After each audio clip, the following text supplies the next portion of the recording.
Welcome to third Friday Salon at home, featuring James Ragan. I was riding in my car, screaming at the light, screaming at the dark, screaming at fright. I wasn't doing nothing, just driving about, screaming at the dark, letting it out. That's all I was doing, just letting it out. Well, along comes a motorcycle, very much to my surprise. I said, "Officer, was I speeding?" I couldn't see his eyes. He said, "No, you weren't speeding," and he felt where his gun was hung. He said, "Lady, you were screaming at the top of your lung. And you were doing it alone, you were doing it alone, you were screaming in your car in a 20-mile zone, you were doing it alone, you were doing it alone, you were screaming." I said, "I'll roll up all my windows, don't want to disturb the peace. I'm just a creature who's looking for a little release." I said, "What's so wrong with screaming? Don't you do it at your games, when the quarterback breaks an elbow, when the boxer beats and maims? But you were doing it alone, you were doing it alone, you were screaming in your car in a 20-mile zone, you were doing it alone, you were doing it alone, you were screaming." I said, "Animals roar when they feel like." I said, "Why can't we do that too? Instead of screaming bonsai baby in a war, in a human zoo." He said, "I've got to take you in now. Follow me right behind, and let's have no more screaming like you're out of your mind." So he climbed aboard his cycle, and his red-eyed headlight beamed, and his motor started spinning, and his siren screamed. He was doing it alone, he was doing it alone, he was screaming on his bike in the 20-mile zone, he was doing it alone, he was doing it alone, he was screaming. I was doing it alone, I was doing it alone, I was screaming in my car in a 20-mile zone, I was doing it alone, I was doing it alone, I was screaming.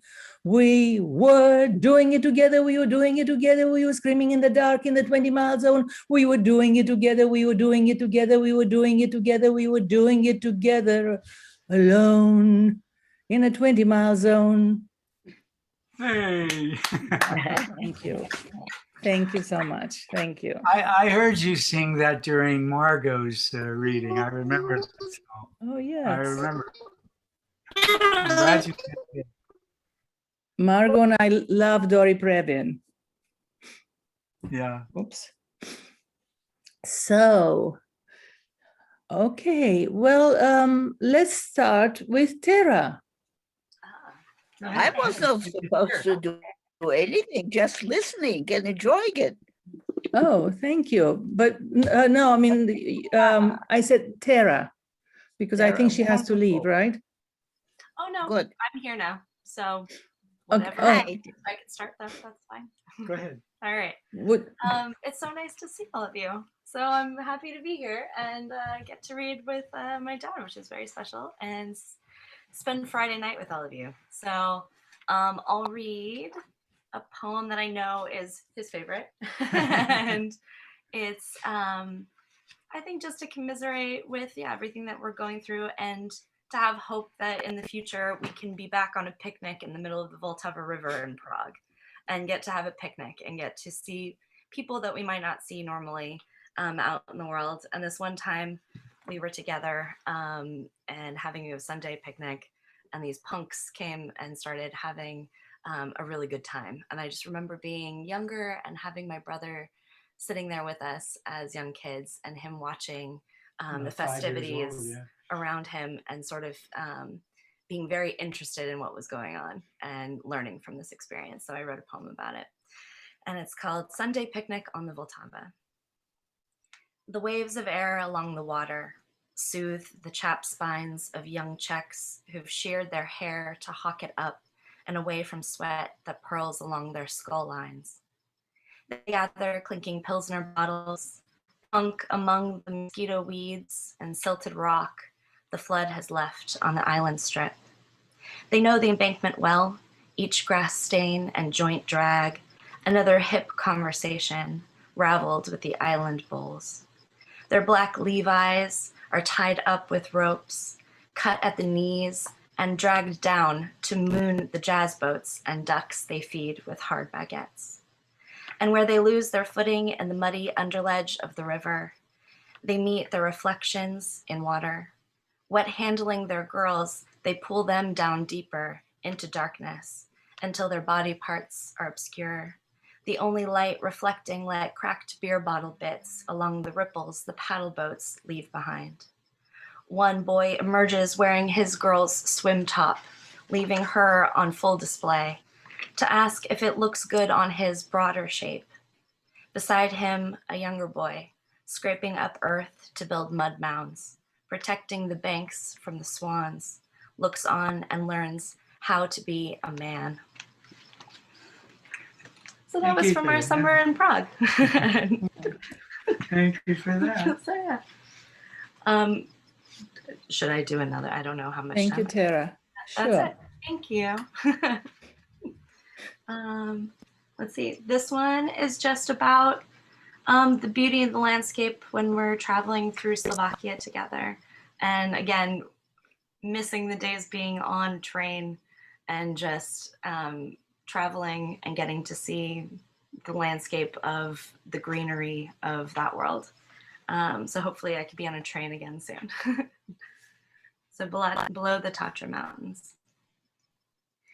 Before the August sun and white hay are rolled along the flats of green wilder, the thorn grass is still high enough for me to get down deep into it. I would want to be a locust, to taste the dandelions, their green wings soft as wool on herds that feed along the brook, its blue running through the blades I lie on. I would want to brush my legs against their stems to hear what melody the green can play, for the bronzed wheat and sunflowers bowing up their necks to the thrush sky. And when the clouds collide, romancing each other until the rain bathes the mountains, I would raise my wings to smell the pine green of the forest where the doe hides among the aspen. And if I could climb to the crest of a cornstalk, I would want to see the change of hues on the patched earth, a world in its wealth of green. So hopefully we will all have a very healthy, wealthy summer ahead. So thank you all. Thank you for that. Thank you. Thank you so much, Tera. That particular poem was shown. There's an anthology called Slovakia in Poems, and they chose that poem to be in that anthology. So I'm very happy. You know, that's a wonderful. Wonderful. Okay, so would you like to go next, James? Sure. Okay. I will. Shall I read your bio? You can if you want. I don't know how you do it, so go ahead. Okay, well, James Ragan is an international recognized poet, playwright, screenwriter, and essayist. He has a PhD from Ohio University and 2 honorary PhDs from London's Richmond University and St. Vincent. He served for 3 years as a poet in residence at Caltech and for 25 years as director of professional writing program at USC. He currently serves for 26 summers as distinguished professor of poetry and film at Charles University, Prague. Published in 15 languages and 30 anthologies worldwide, he has authored 10 books of poetry, including The Hunger Wall, Too Long a Solitude, and co-edited Evtushenko's collected poetry.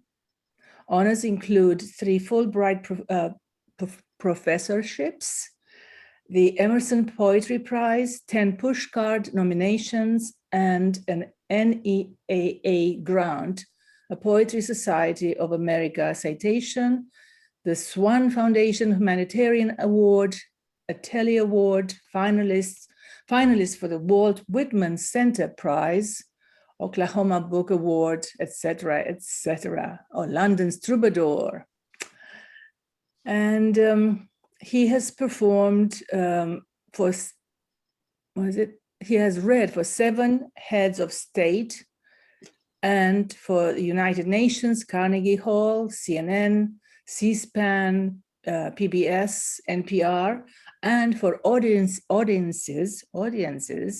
in 32 nations, including China, Japan, India, England, France, Sweden, Spain, Brazil, etc., etc. In 1985, he was one of 4 poets from the West, including Seamus Heaney, Bob Dylan, and Robert Bly, invited to read for Mikhail Gorbachev at the International Poetry Festival in Moscow. Ragan's plays, The Landlord and Commedia, have been staged in the US, Moscow, Beijing, Athens, and other places. In 1997, his poetry was recorded as lyrics for Kimiko Kasai's jazz album, Tokyo Special. He worked on staff during the making of The Godfather, an introduction on the Oscars winner, The Deer Hunter, and co-writer on The Rising. So he's consulted on Havel 2020 and collaborated on Dom, The House, a winner of the Kieslowski Award for Best Screenplay at the Cannes Film Festival. He's the subject of the documentary Flowers and Roots. Festival award recognition, including the Remy Platinum Prize and the Houston International Film Festival. In 1996, Buzz Magazine named Ragan one of the 100 coolest people in Los Angeles that make a difference. So, sorry, James. Please. I thought it was a short bio. That's the short bio, yes. No. The long one is on Facebook. So please, let's welcome James Ragan. I appreciate that. Thank you, Elena. Wow. Thank you. That was pretty complete. But all right, let me just begin. I'm very honored to be here, especially among this group and poets and writers. And I would do anything for Ileana, as I have for Alice and for so many in town that who do these wonderful reading salons. But I want to say this: I'm one of 13 children. This is how I usually would read. By making that being one of 13 children, and I'm next to the youngest. And there's always this anecdote I would give about the young couple who have 5 children, and but the 6th, the husband comes and asks, is the 6th child truly mine? And she says, of course it is, darling. And 20 years goes by, he comes back and says, is that 6th child truly mine? And she says, yes, trust me, yes, of course it is. 50th wedding anniversary comes again. Tell me the truth, we've been married 50 years. Is that truly my child? She says, yes, darling, it is. She's on her deathbed. Comes one last time and he says, you're about to meet your maker. Tell me the truth, is the 6th child truly mine? She says, yes, it is, of course, darling. The other 5 are not. Oh. Well, I was one of those. In my family, I was the one who was from some other family because I was the only one into the arts. Everybody else was in the empirical sciences. They were all engineers. They were all this and that, but nobody went to write poetry or in the arts. So I always loved that anecdote that they used to say because it was me, basically the 6th child. Nobody talked about that with a poem. And before most of you joined, we were talking about simple things. And I wrote this poem. It was in Poetry Magazine, For Each of Us, it's called. And I wrote this after doing a reading in North Korea, and I realized how much I was traveling. And I came home and I watched my son on the ground. He was only 6 or 7, and he was jumping horses into a castle. And I got down with him and did that. And I realized that's what I got to get back to, the simple things in life, to pay attention to them. If for each of us A rope could swing us long and light across a widening trough of all that fails us in our lives. I would want to land upon the Isle of Echo, lush with repetition, green with being original in birth, and twice the twin a wave might dance along the scurry. I would want a canyon tall for hawks to carry long the deep tattoo of voices on the air. I would like to have an ear to hear what words to read to memory, what words to carol, what verse to carol, thoughts to root before the sparrow's flight the mind has taken comes to rest on truth. I would want to hear vowel repeat in consonance with alliteration's frothy throat. And should the landing fail its footing, I would want to know what inspiration in shorter flight one syllable might make, as in the swash that skips across the light in water, or the voice that wind gives to birch and linden. I would want the distance to all understanding to narrow just enough to fail at failure. I would want a melody of chances to learn to love again what first I dreamed, free as wonder, soft as touch, and of all things simple, to care again for them as much. And there's one line that I read for the Bush family, one of the heads of Stein read for the Bush family, and that was their favorite line, the one, I would want the distance to all understanding to narrow just enough to fail at failure. But this one here, I wanted to read for those who I thought might be joining us, some of my students from Prague, and for those who had been in Prague. Margo has been there. No, Margo, Paris, that's where we were first meeting. So this is entitled The Hunger Wall. And I wrote this shortly after we had the riots here in Los Angeles, and I realized the split between the rich and the poor is what the base of so much was happening. And being in Prague, I watched the country Slovakia split from Czech Republic, the rich from the poor from the rich. And so the Hunger Wall is a famous wall in Prague. King Charles IV felt sorry for the poor, so he had them build this wall just so he could pay them. After walking to the bridge at Karlova, we found the river where at dusk the swans dipped their beaks into the falls for sanctuary. The trees closed in for shade. We gazed through willows to the opposite hill, a single light from a room growing thick with sadness. Solemn smoke now cooked the evening meal. We were just about to treat our hunger well when, out of sunlight undeclared, a shaded mass of stone began to stretch its neck along the slope. It would scan the water for a quarter hour before the foliage rubbed its throat, some internal hunger now assuaged. For only moments, then again, the impulse thumbed like whalebone on a drum. The poplars began to rustle. A hawk, spiraling like an aspen deep in chatter, betrayed its nest to block the sun. The dam below rose up the bolder waters, if to show how easily wars are won. They feed the hunger wall, the waitress points, the fingers in her skirt, rubbing coins, her hands are shoring up to feed the past. I don't want the poor to endure me, she said, King Charles said to those he paid, as he watched their faces building borders, hunger for a wall, as she faced the smoldering Vltava River, watching hunger well.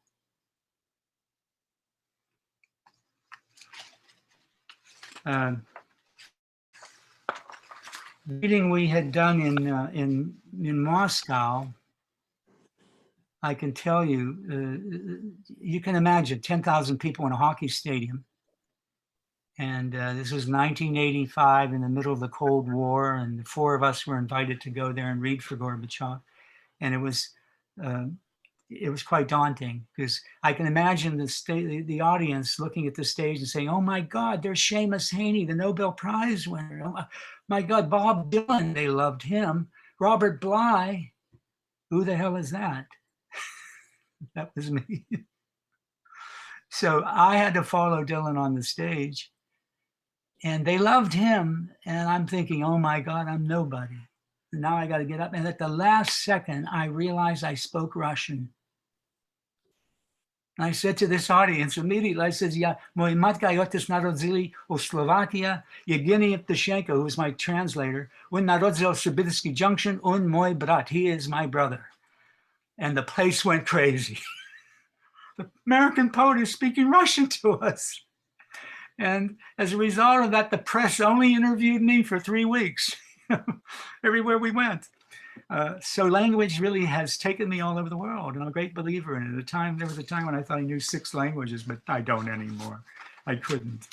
But anyway, coming back from that trip, I remember being at LAX, it must have been 14 hours of flight, and down shot a book of poetry. Everybody was waiting for their luggage, and a book of poetry came down onto the conveyor belt, and it was a book by Rilke. And I could see the people looking at their luggage, and then this lone book going around around the baggage carrier, and I kept, and it was like that back and forth, and then there was the book, and there was the baggage, then there was the book, and then I realized when I wrote the poem, what thrilled me was that this was probably the first time most of these people were actually forced to acknowledge literature. So I wrote Rilke on the conveyor belt at LAX. A rick of pages. It falls hardly noticed into motion. And down the track unspined, it cycles time between a rucksack and laundry. A book no thicker than a wallet or a comb. It is the unworthy carry-on newly bought, colliding with a carpet bag or steamer on the unlikely navigation into being where it's not. Each passenger has watched it circle more than once, a bold intrusion into the archipelago of things familiar. There's no fixed point of conversation, no laughter, no elation when the eyes dissect the slow descent of baggage into orbit, as if in taking up an arm strap, each handler slews a body to the spars of his shoulder. Had Rilke himself fallen unbound, lying in the United States, he would have passed unnoticed by the baggage check or porter who failed to think it odd or such a pity to tag him at the lost and found. How many miles had his words trespassed? How many cities alive, unread among so many ports of authority? A gold leaf of art, so grand in the pall of memory, it gives the mind encouragement to strive. Unless, unsung like a soldier's duffel duty bound, fear spreads its tarp along the spine of language. Creation can end this way, abrupt or final, like travel to the ends of the world with no intent or vision, but destination.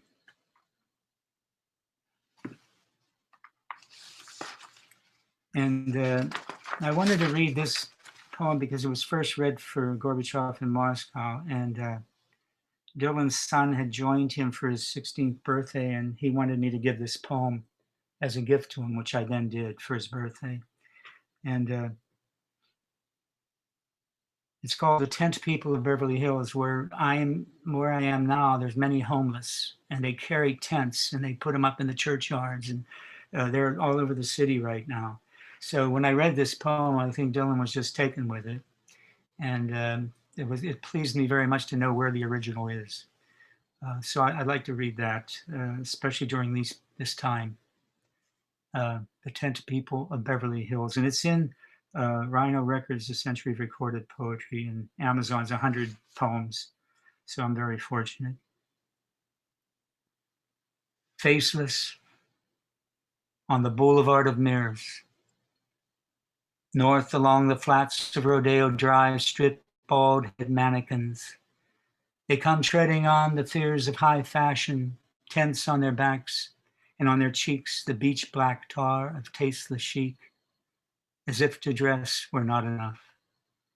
We would have them wash our backhands slapped from their embowed faces, and all through the supple stick-lash wands of their eyes, all through the wind whiskers of fishbone and sour cream, curdled by fame, they see along the deli box bins and fruit stalls of Wilshire Boulevard the world in the room of their small walk space.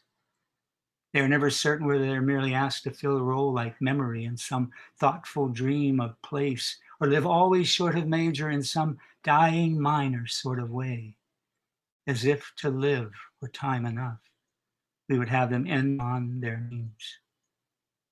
Hours long they scrabble onto walls and mirrors the words they would like to leave us. The haunted prints of thought falls drifting out of mind's possession like nostalgia or grief. The world has lost its face. There are no hobo kings or pioneers late to live by. When they lie above the wind steam of sewer-grade streams still and all mind gone, they warm their body holes to sleep. They wake to be awake. In the dreams of many who took the road to gypsy sorrow, breathing is enough. It is a mistake to fill themselves alone, to fill their sky holes up with dark. There has never been a need for crying, the dying always say. Once we move within the final inch of breath, there is no other. There are a million tents in the universe with holes we mistake for stars.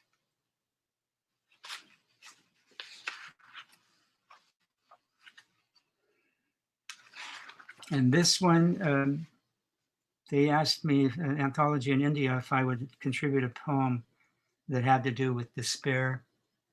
And I had just been to the LA Mission Shelter, so it ties in with the 10 People poem. This is a new one. And it's in my newest book, Nothing Disappears, that I'm just finishing. To a mother and child at the LA Mission Shelter. I too, in the death wick of the Kennedy days, drifted blindly through the innocent loss. I, once trembling through the fires of the Tiananmen Square lamp, whipped my pillows into mirrors of glass. I saw each day in the Darfur camps the eyes of an infant shudder black. And with my thoughts fractured by their abstract glance, I still did not know the ache to hope for nothing at all. And out of the mind's compassion have I taken the path to forgiven history, to know what hemispheres of the heart you've had to cross, what cicatrice of a world wound a single word might heal, remembering how frayed the ill-knit bond between your vision and your will, remembering how high from the world's mind you'd fallen, on whose broad shoulder you now climb to wail your words of forgiveness to the continents beyond.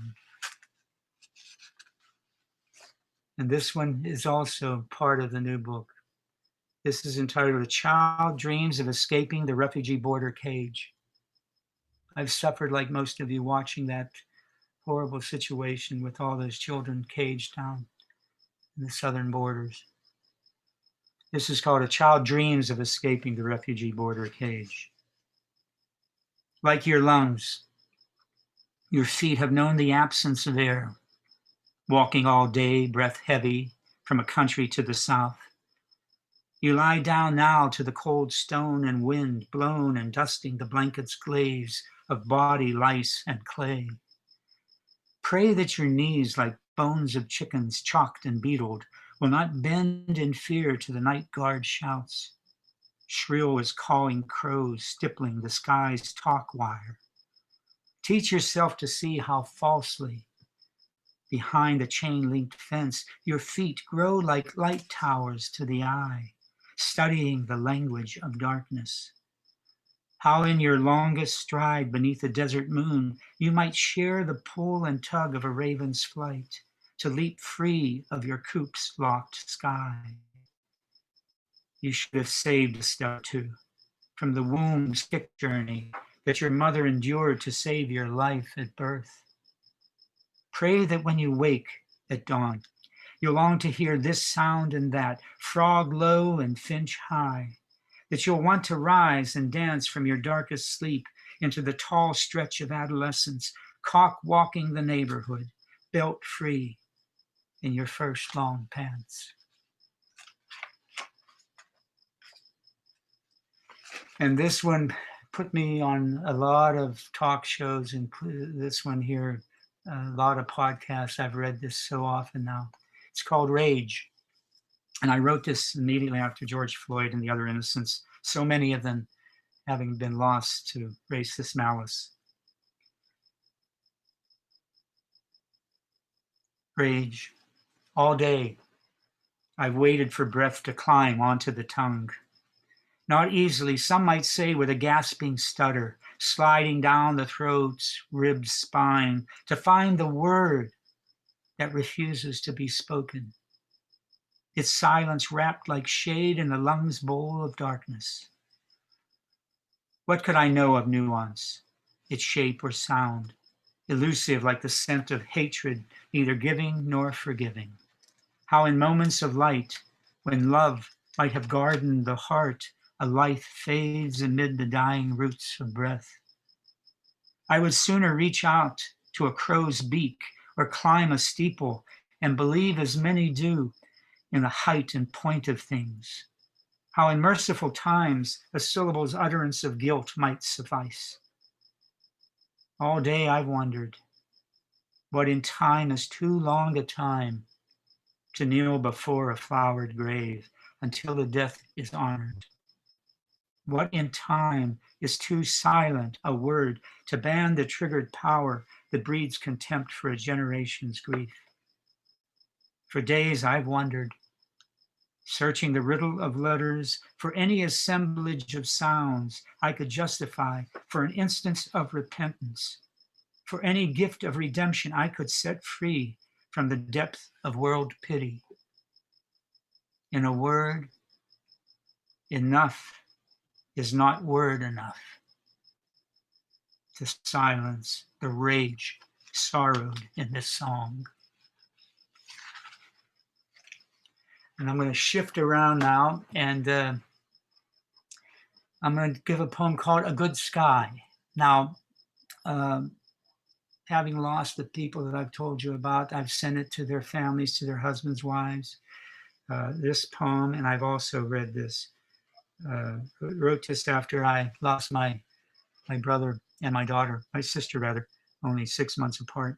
It's called A Good Sky. No matter what tragedies we go through, there's always a good sky to look forward to. There's one right behind Greg, actually, in his background. But there's always a good sky to look forward to. I show you a good sky. It could hold a fleet of geese above a kite, or sip the breeze, defoliate the wind with leaves of cherry wood and hedge. It will blanket your sleep with mirrors of stars and the soft undressing of night. It will love you solely through the Venus dawn, rubbing your eyes awake the moment before the day's light hangs its spars.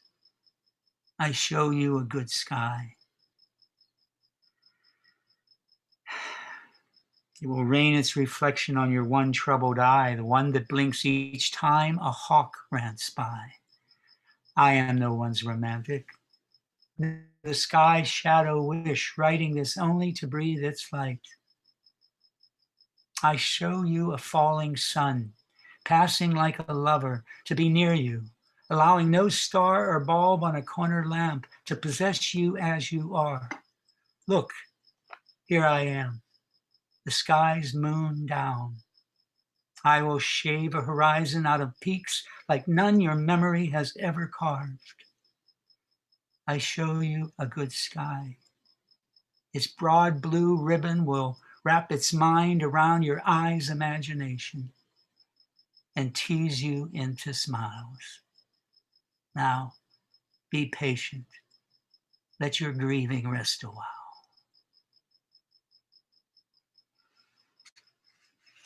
I think I probably should just do 2 more, huh? I'm going too long, Elena? Okay, well, maybe I will.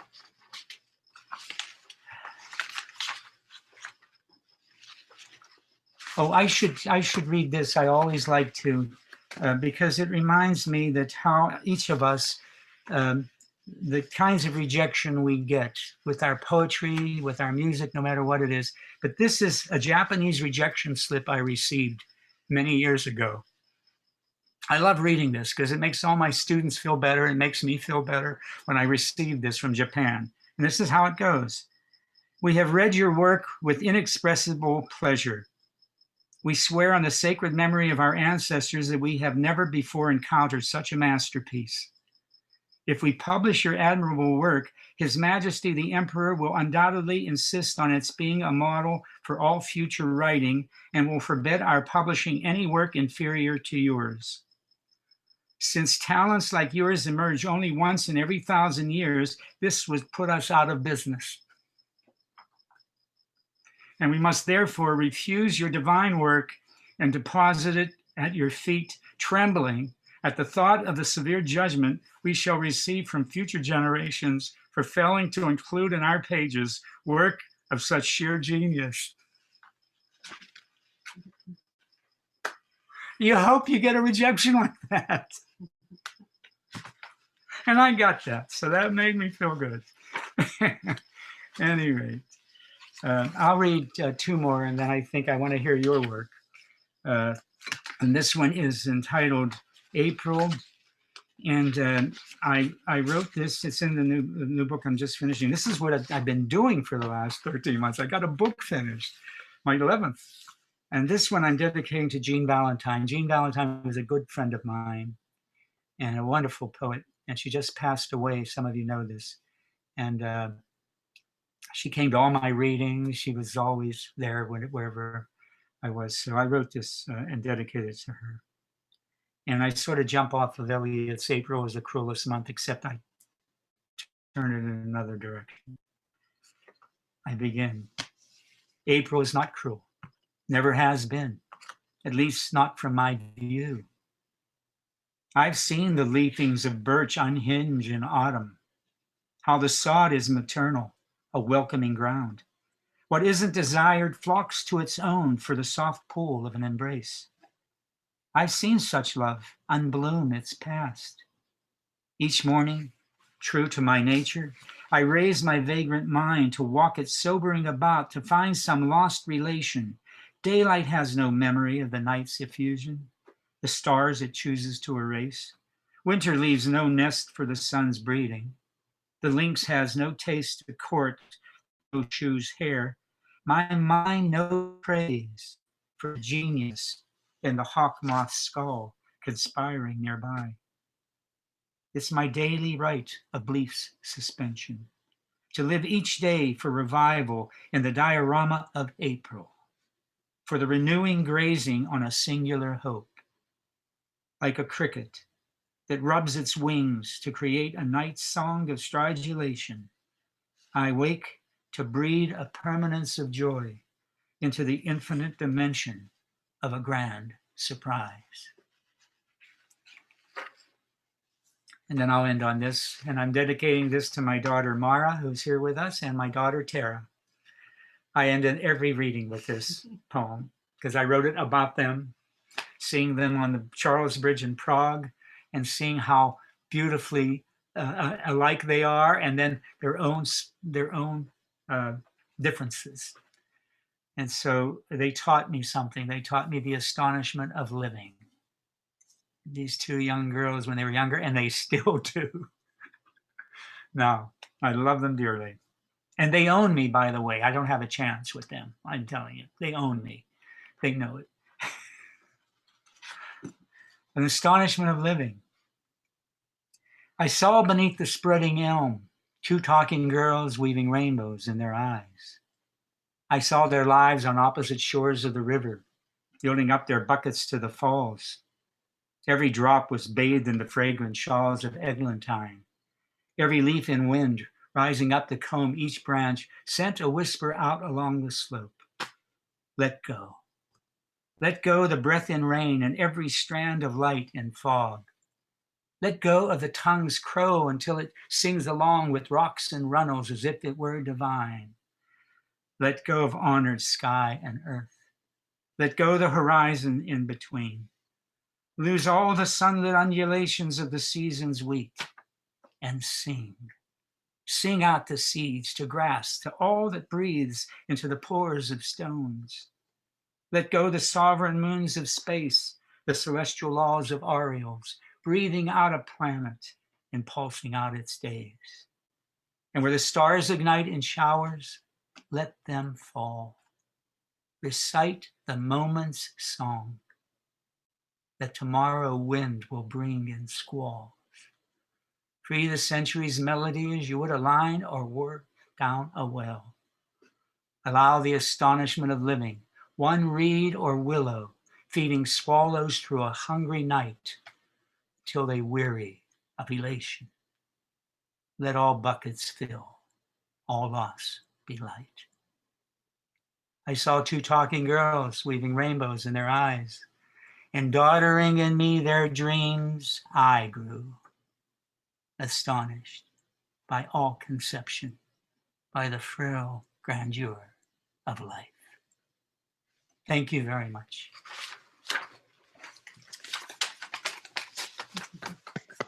I really dedicate even that one to Elena for doing this evening.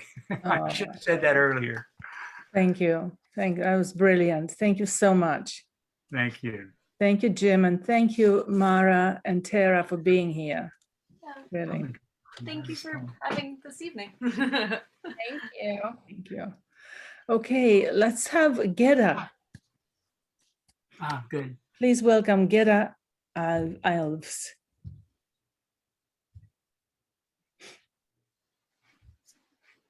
Can you unmute yourself? No, you have to unmute. I'm gonna go get Margo's phone. Oh, okay, well, let's have somebody else while Gedda's. Oh, is she? I think it'd be a nice touch. Okay. Let's have Greg. Okay, I just unmuted myself. And wow, I want to thank James. Let me just tell Gedda. Gedda, we're going to have Greg and then you come afterwards. Oh, is she here?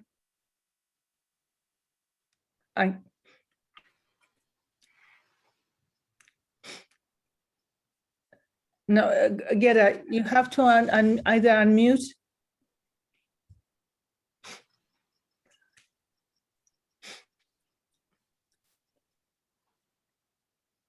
Okay, we're going to have Greg and then you come back, Gedda. Okay, sorry about that. Okay, I'm on again. Yes, you're on again. All right. I can do Greg Bell, everybody. I've got a new book. It springs from this experience. This is the introductory poem in the, I should say, a new manuscript. It's not a book yet. I'm still finishing it up, but here we go. And by the way, Elena, since it is April, at some point I would I'd like to take you up on your offer to recite a Shakespearean sonnet dealing with proud-eyed April. But this is my own. It's called Invitation.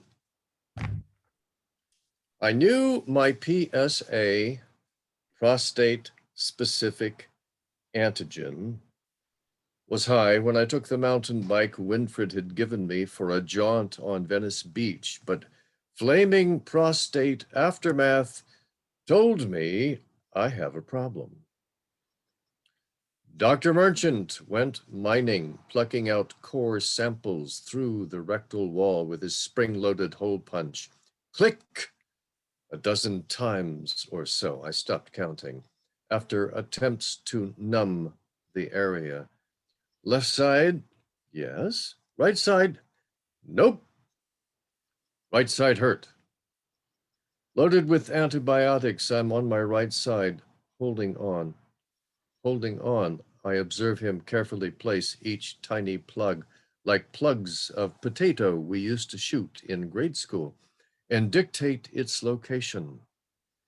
And soon according to mechanical time. It's all over, but the bleeding yet to come. I learned results from the website medical report. Cancer. The sky tonight is clear. The stars crystalline against the void, unusual for Los Angeles. I consider what is already written, what is yet to be. And just like that, thump! The meteor lands at my feet with an engraved invitation to the underworld.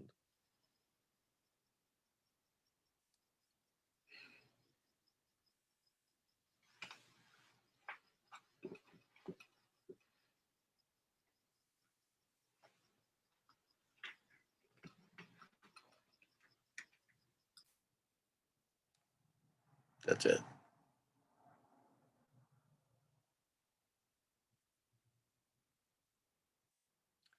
Elena, you're muted. Okay, I'm unmuted. Yeah, there you go. Very powerful. Thank you, Greg. All right. So are you coming back? Yeah, if you'd like to do the sauna, just call me when you're ready. Okay. How are we doing, Gedda? Can you unmute yourself?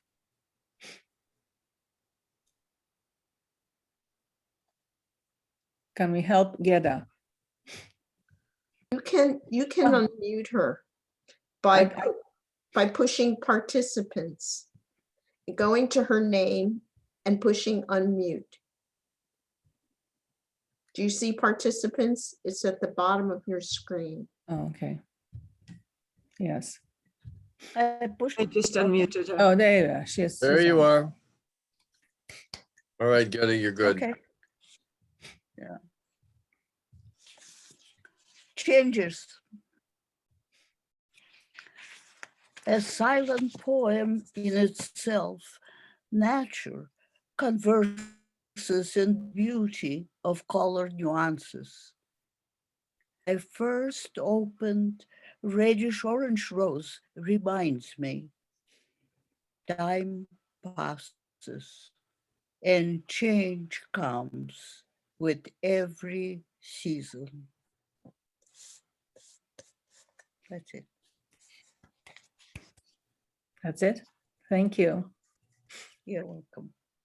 You can stick around and come back. I'm still on. Okay. Thank you.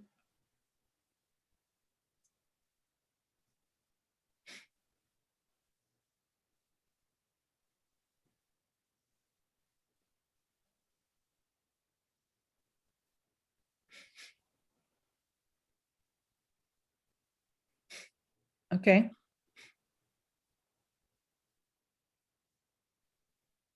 Did you find it? No, that's it. Oh, that's it. That's it for now, Yeah. she said. Thank you very much. for Thank having you. me. Thank you. Ambika. Okay, yeah. So I'm doing this. Well, hello, everybody. It's such an amazing place to see everybody. It's been a while. So thank you. I'm doing this poem a month for April with a group in India, but they're everywhere. So I'm going to read this from last night. While my students were doing their assignment, I did mine. It was an interesting prompt, but I'll just read the poem. It's called, excuse me, Vak of a Swelling River. Vak was the word used for the poems of Lal Ded of the 14th century, Laleshwaran, also known as Laleshwari. So each of her poems is called Vak. So I'll tell you a little bit about the prompt. You have to list 3 ideas, 3 emotions that connect to those ideas, and 3 things that you see, and then connect those somehow into this. And this is what happened. Vak of a swelling river. Puzzle of long gone memories is never specific. It might be of a future, for nothing is cleaved in the passaging or marked with a milestone. My mind's endless flow simply reminds of my hunger for the spagyria of patience of ultimate knowing from another time I left and of you. Longing has a peculiar taste of not yesterday or tomorrow or now. It is swan-like, how its neck curves, turns, bends, more fluid than a ballet dancer who stands erect with rapid movements on her balancing toe, even as a nocturne glides on her legs and arms. I feel I am becoming my students who sit the other side of a black screen. I see only names. Mystified by time, they unwind their journals, enthusiastic about lessons, mundane as breath. When one resolves to disappear, we feel the absence. His vak, left son's vigor, merges in a black hole. I let bygones be and look back at ineluctable moment as a stepping stone to the red rocks where crystals rise around me as love hints in the moonlight, as Laldeid, in her longing for the beloved, wondered when she'd be pulled by sacred thread of divinity to the crucible where time is irrelevant. And now,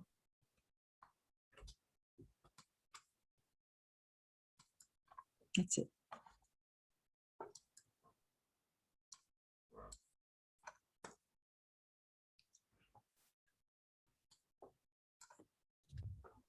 Thank you, Ambika.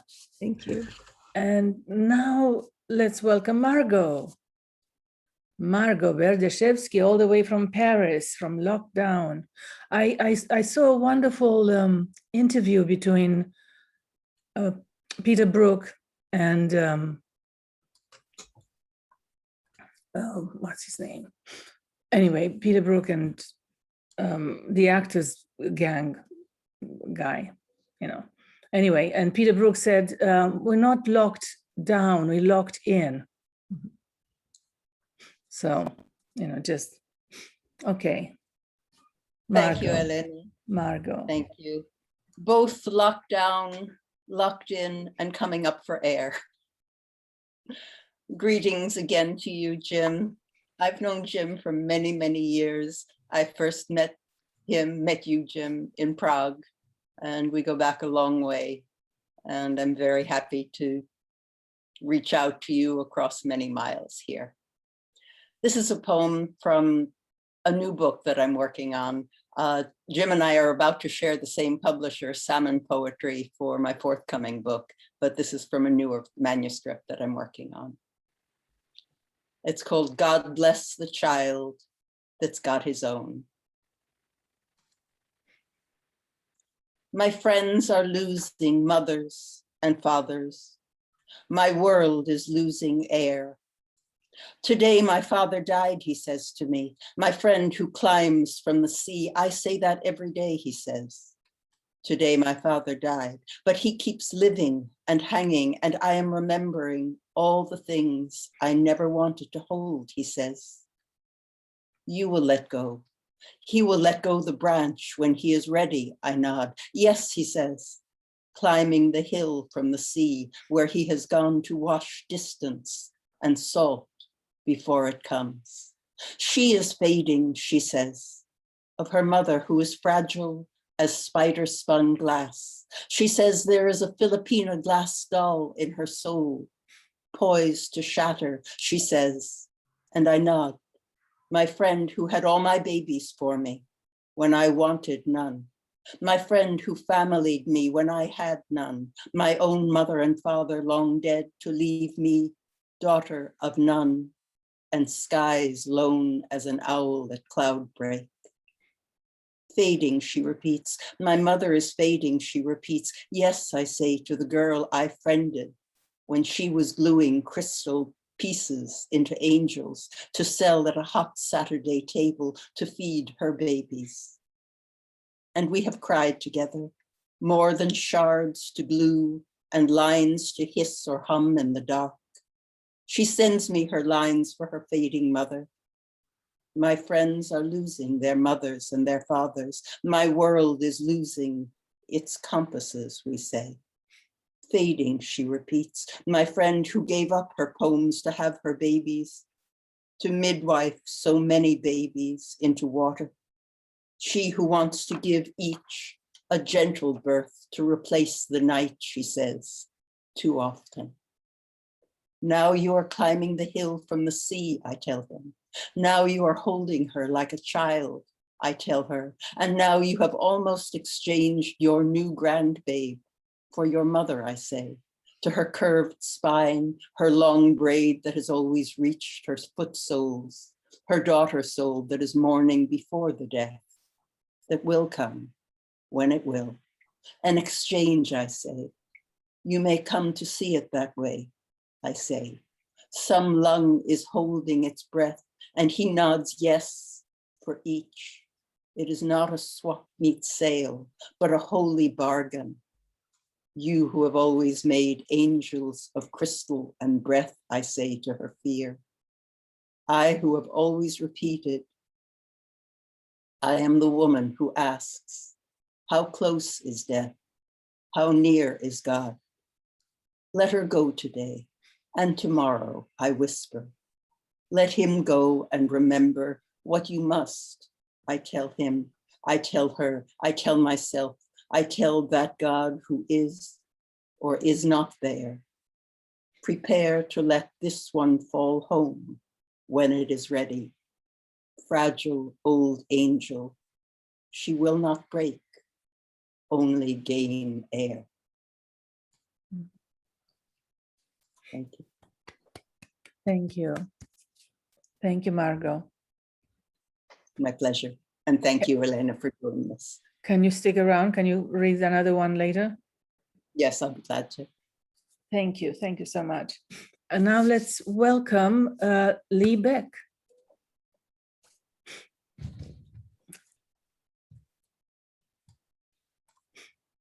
Can you unmute yourself? I say it was a pleasure to hear James and to hear him read. Very nice to hear you. And I'm glad to hear all of you. Let's see.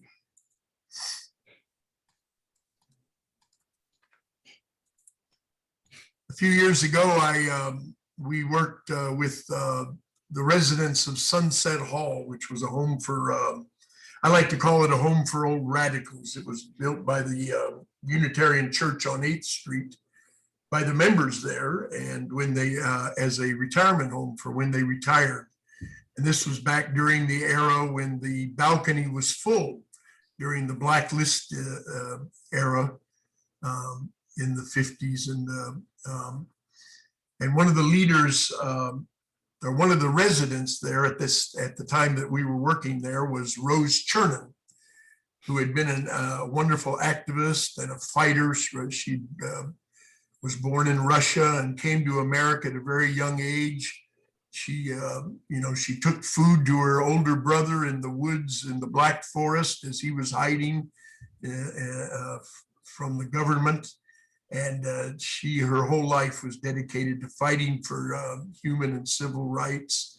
And at Sunset Hall, she had Alzheimer's. And I remember one time reading to all of them and to all the seniors, I often read to them.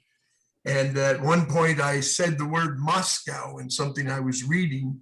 And she all of a sudden, who never said anything that made much sense anymore, said, Moscow, because her husband had designed the subways of Moscow. And she had lived sometime in Moscow later on in her life. And she was a big supporter of the communist revolution, of course, in those days. And at one point she walked by a woman named Lena. And Lena said this, looking at me credulously, she said, Chivas, our leader, the leader of the Committee in Defense of the Foreign Born. Excuse me. The coffee was perking, the eggs were frying, the FBI was outside spying, The eggs were scrambling, the coffee was perking, the FBI was outside lurking. They were lurking in the windows of two women, each in their own kitchen, each making breakfast for their own little family. Rose Chernin was making gerfeshta matzah for her family. She was taken away in her housecoat, whereas Dorothy Healy was making delicious golden brown waffles for her family with butter and maple syrup, bacon and eggs with black coffee.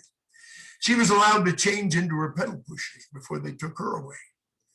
They were arrested under the Smith-McCarran Act. It was a lousy act. They were accused of trying to violently overthrow the US government. Every night of the 6 months they were incarcerated before they were exonerated, their sister comrades prepared them a beautiful home-cooked meal and brought it to them in a wicker basket, often accompanied with a fine bottle of wine, right down to the LA County Jail. It was a lousy jail. The spirit of defiance is exhilarating. The spirit of defiance is exhilarating. People willing to go to jail, baked potato. Commies bringing pickles to prison. Commies bringing pot roast to jail. Commies bringing rhubarb, jello mold with sour cream and cherries to incarcerated comrades. The spirit of defiance is exhilarating. Sorry about my voice. Thank you.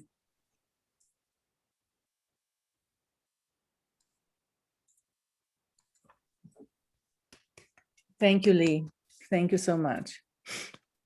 So now let's welcome Nancy Murphy. To be here, it's been a while. Such incredible work I'm listening to tonight. Really a treat and an inspiration. I'm going to read a piece that was just published, if you will. There's a game called Telephone that maybe some of you have heard about. It's an international pass a message through various art forms. You can go to phonebook.gallery. Like 950 artists in 70 countries. So I wrote a poem for it, and I'm going to read it since it's now out. We launched over the weekend. This is called Know My Tree. A tree is a prayer without words, without reason, without apology, yet not without sound. I hear a low whir when I am close to a willow. I see the medicine of its knowledge dance under dark purple bark. I trace the lines of its hands to the ends of the limbs I want to climb. Watch how leaves, confetti in the breeze, an explosion of spring greens and saffron yellows against an afternoon indigo sky. I want to rest, hang from my tail, sleep and eat like an animal. I want to know my animal. I want to know my God. I want to know my tree. I need to be washed in a rain of forest, cleansed of my faults, my failings, my falsities, all the moments I could have done better. We're all standing under some tree of life, of death, transformation. How thankless I've been. I wish to save a tree, to save myself, to save the world. I don't know where to start, so I will just start with this tree under a black sky, believing in the sun.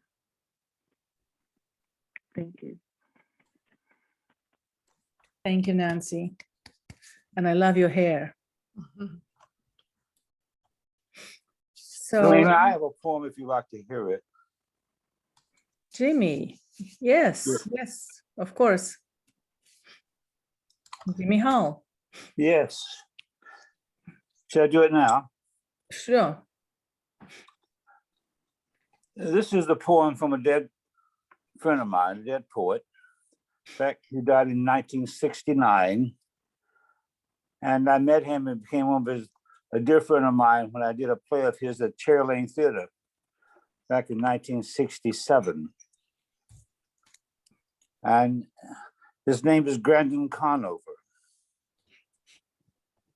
And he did a book of poems called My 10 Years. And here's the poem, Psychiatrist. For my brother in the 21st century. They should pay me. I give them information. Only the weak know how much. So the professionals of the human soul in our time set their ringing me, schematic as the design of the weather tomorrow, with none of this wind or the reek of pollen, as if language was invented to explain rather than sing. I serve their fantasies the way you correct spelling in a business letter, a tribute to a shared initiation. But the anti-risers, I know they would kill me if I cannot be cured. I tell them I have pressed a suit against the government for making me use money, embracing in God we trust, violates the Constitution. All agree, but to set up separate printing processes just for me, black and blue money, is what I would insist on. The slogans like blessing anarchy, they cough and say I'm mad. I persist that if they added all the numbers in the whole world and squared the total by the sum of love, they would know something mysterious about communication. They locked me up. To get out, I serve up what I've done sexually in the year of our Lord, 1969. They eat me, belch, comment on significance. I leave their clinics, temporarily undone by the neurotic charms of insights. They're punks. It's a bad trip. Skip it if you got someone to rap to, and in any case, a woman with valleys and rivers and valleys and mountains in her eyes. That's someone to sing to as one grows older. All there is to love. In any event, forgive Jana for letting you out into the world of psychiatry. Strange word. Stranger disciplines. If only flies dealing it like sugar could make you high, whereas deranged. Who could possibly want to live by the rules? Art and science are your only seasons. Pray use them as switchblades like a poet, not as wallets or semesters. In winter, you can sleep all through the social sciences. In summer, stalk and strike the liberal arts. In autumn and spring, behave like Cedar and discovering that history goes on after he drops out. Human beings are so perverse. It's true, they kill only what they really love, themselves. That's all the merchants in Tontown in my century knew. One could freak out to find the same thing, and it was less expensive, but the New York Times insists electric shock, which hostesses now serve in pills, cause brain damage. Brains and balls are similes of the same strange matter boiling over. Nobody ever kicked me in the balls. My brain, they rough it endlessly with their explanations. The brightest deal with the world and you and I, as if it were a clock. It's late to be wound. Numbers do not describe the time. We are the alarms that they may not go off. They are the insects, antenna waving, the harsh electric hives whose waking dreams are simian, take over in your time, grope for you as computers searching for rhyme and grooves. They tell me I'm hostile. Your constellation may be, they will dream of you and have no one to report it to. Psychiatrists eat steak. I stay alive by eating women like coconuts, mucky fruit, enjoying minerals. Those beasts who eat beasts will never know. Oh, don't let them talk you out of your obsessions. Raunch saves, bro, pal, buddy. It's true, rage has no object. The way marriage is so rarely a sacrament. Put up with it if he's dealing some shit, some pill that calms. But stay in touch. Stay in touch. When you hear the clams calling to the moon to change the tide, I'd be interested in that underworld. Finally, brother, to give language itself for taunting, you and your tribes know nothing else but codes. Mm. Thank you. Thank you, Jimmy. Thank you. Thank you. Now let's hear Alice Perro. Okay, thank you. Thank you for everyone, and thank you, James. It's always a total pleasure to hear you read. Weeds, weeds, W-E-E-D-S. Wherever there is laughter, there are weeds. Strong, green, and indifferent to cruel hands. Where there are good fellows and whiskey, there are weeds. Uncaring of insult, full of oddball thoughts and crooked comments, coming at all hours of the day and night. When women and men keep the clock going backwards or not at all. When women refuse, when children refuse to do arithmetic and add up their friends with cartwheels and sideways somersaults. Where wonder comes without thinking and bees eat honey from the hands of a small girl, there are weeds. Mm. Where poems slide out of the petals of flowers, waiting for eager friends to write them on rags and scraps. Where time disappears when they appear, there are weeds. Where ragged patches and hard soil turns green with the energy of mystics and the quiet wet of unasked for rain, there are weeds.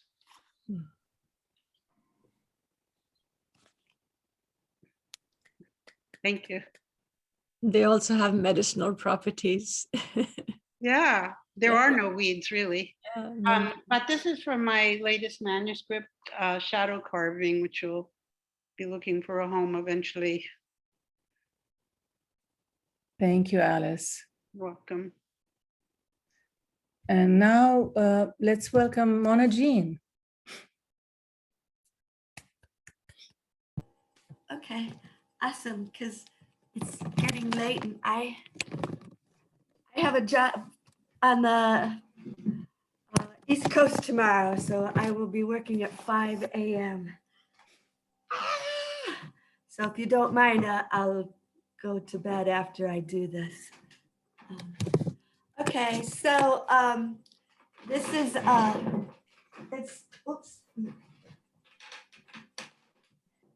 it's a poem, song. It started as a dance. My husband created the music for it, and it will eventually be performed with many different sign languages. So today I got the India sign language for it.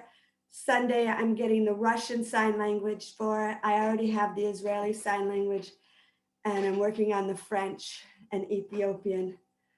I have access to Korean, but everybody will be signing the same concepts, the same words, but the signs themselves will be different because sign language is not the same. So it's called Celebration.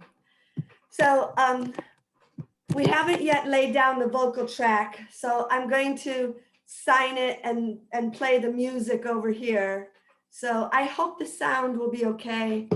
I don't know, but thank you for inviting me. And you guys are all so wonderful. Wow, what an impressive group. Amazing, amazing. Just, beautiful. Nice to see you, Lee. Okay, 1 second. Here we go. Sorry, I wasn't. One moment, please.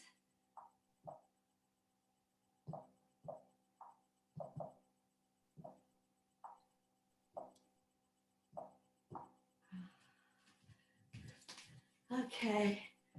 It is a dance, but I'm not really gonna dance it. I'm just gonna try to sign it and sing it, and I'm not a singer. Okay, sorry. Here we go.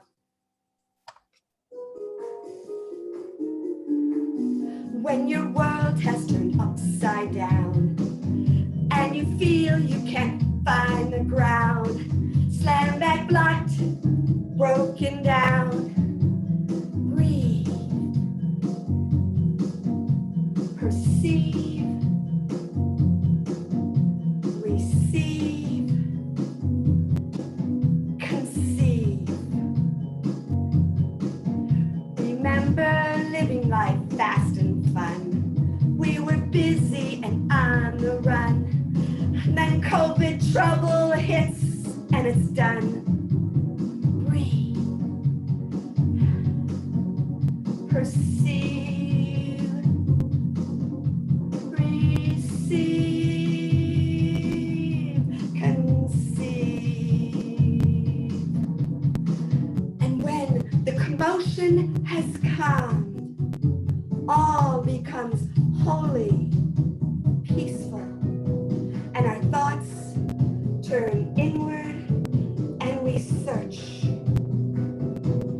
And in this sacred silence, the heart opens. Breathe. Perceive. Receive. Conceive.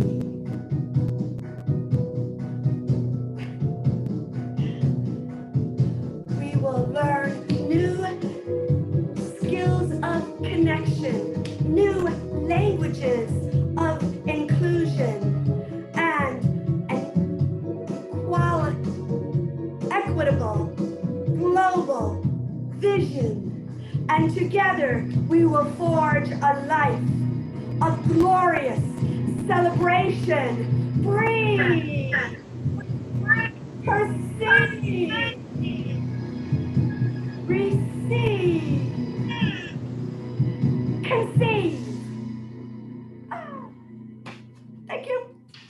I don't know if the sound worked very well. So that was written, of course, during the COVID. It's lovely. Thank you. Beautiful. Thank you. Thank you. Thank you, Mona Jean. May I remind everyone to turn on your mute button so that we don't hear other sounds while the poets are reading? I'm going to go to bed now. So thank you so much. It was so nice to see you, Elena. Thanks for continuing to gather it all together. Thank you. Thank you. Come back, please. Oh, yes. Namaste, everybody. Namaste. Good night. Okay, bye. Elena, can I read one? Do we have time? You may, but I have to let everybody have one round. We still have other people, right? Paul, are you still here? Paul Thiel from the East Coast, from Boston, right? I'm here. Not the East Coast, I'm from St. Louis, Okay, sorry. the Storm Center. Do you have something to read? Yes, I do. Let's see, I've got one thing that's a little bit blasphemous. I guess I won't read that, right? I'm just gonna read some more. Are we ready for some blasphemy? Yeah. Always. As a priest once told me, you can't really be blasphemous unless you're religious. Well, Okay. yeah. just, I mean, this is recording and it does go on YouTube, and they always ask me, is it a PG-13, not suitable for, all audience. Well, I can do some Rose poems. You'd rather hear the Rose poems? Well, just trust your instinct and go. Okay, I'll do the Rose poems. Let's see. Thank Come you. on. They're two short Rose poems. Come on, come on, come on. Can you just do one?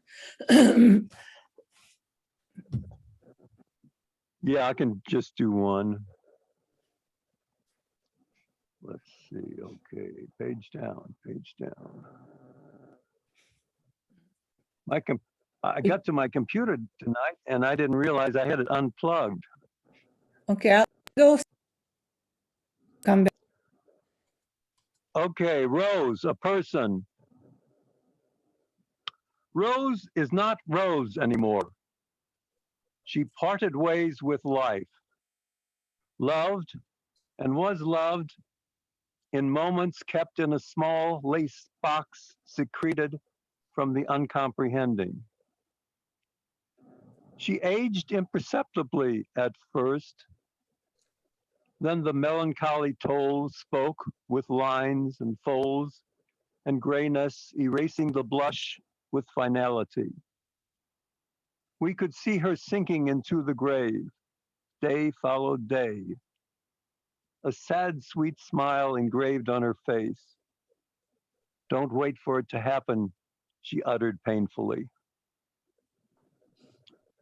My Aunt Rose is gone, I announced. Never sensed her pain. A side branch of the family dropping off silently, leaving nothing to remind us of her having been, but a box trimmed in lace. We kept with ancient family pictures, all to be discarded at a future date. That's it. Not a happy poem. Thank you.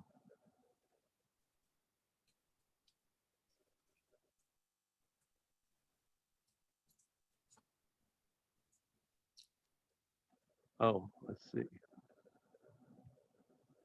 I can't hear you. Let's see. Start video. Why am I not hearing you? Okay. Yes, thank you. Okay, I hear you now. Yes, thank you. Eva, do you have something?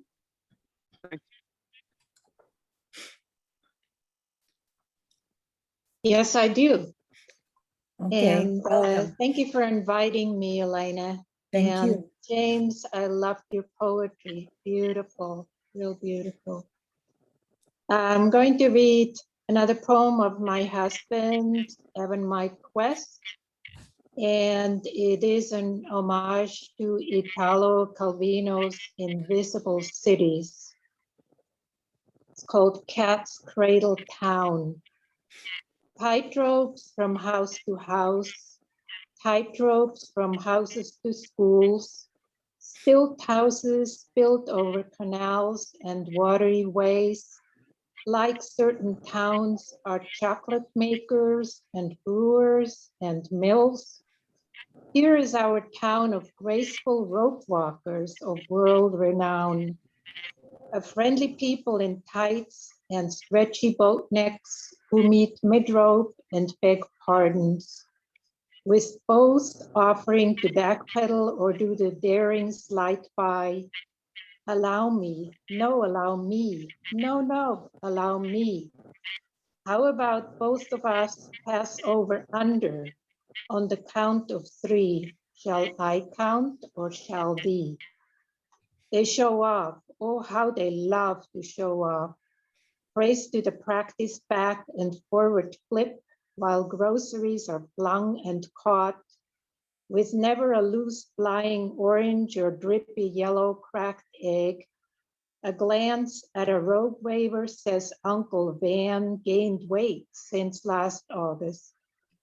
He telegraphs his turnabout and his way clears at everyone's dire warning shout.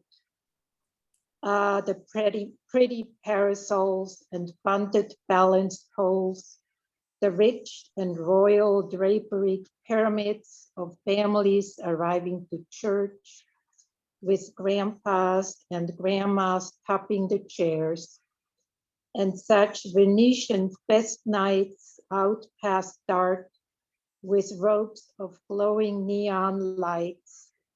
Alas, what to do about the tourists? The weak-kneed visitors want to grab and swing on our cat's cradle ways as they dismount from their water-bounced boats, less than good vibrations for our Fido walkers, and shudder, nannies with multiple prams. But an effort at accommodation is made. A guest is a guest after all, in spite of the number who fall.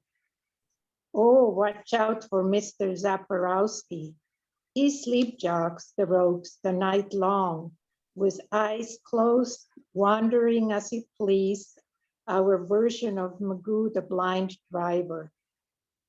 Now doesn't every town have one of those?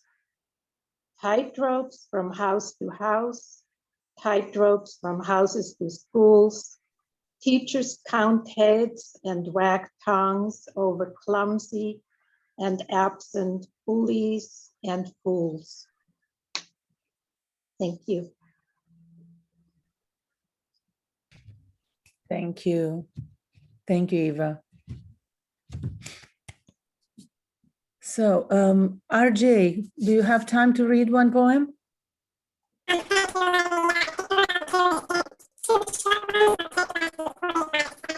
What is that?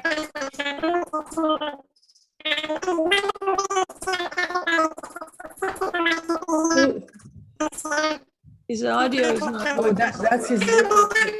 I think that's his quick poem. Is that your quick poem?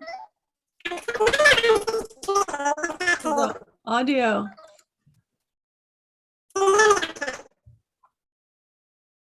What's going on? Okay, moving on. Is that Gedda? Gedda, could you mute yourself? I'll try to. It's audio from RJ. Yeah. RJ audio. Okay, I'll mute. I've muted him. Okay, moving on. Is anybody ready? Carol, are you reading? No. Okay. Have I missed anybody? Hunter, I know you're there listening. Would you read a poem? I don't have anything ready tonight. I'm sorry, Elena. Well, thank you so much for coming to listen. Thank you so much. It's been great. Okay, thank you. All right, well, since it's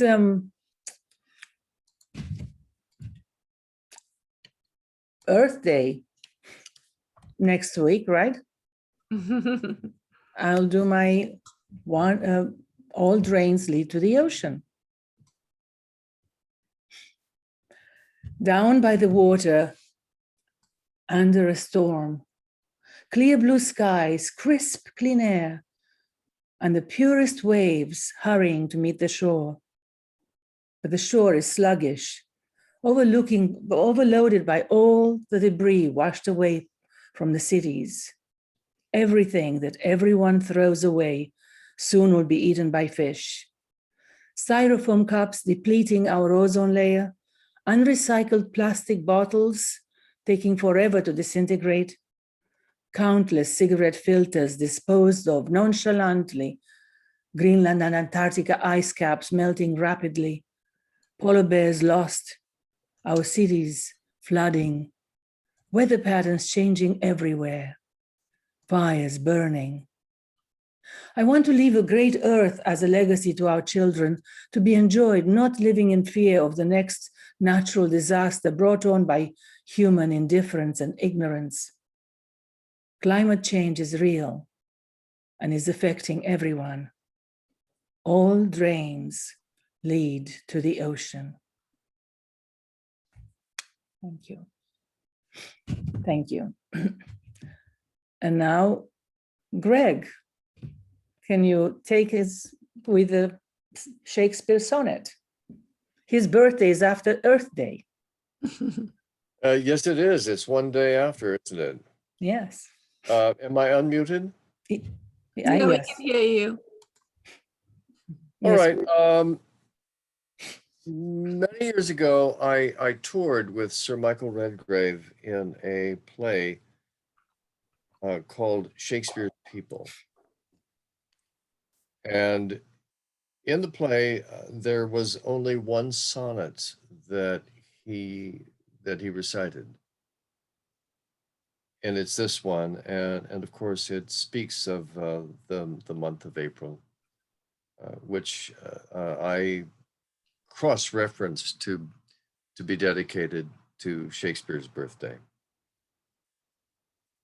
I'll ask your forbearance. I recorded the sonnets and I'm re-recording them, and I do so with an effort to emulate the sound in Elizabethan English. And so it's not going to be son's accent.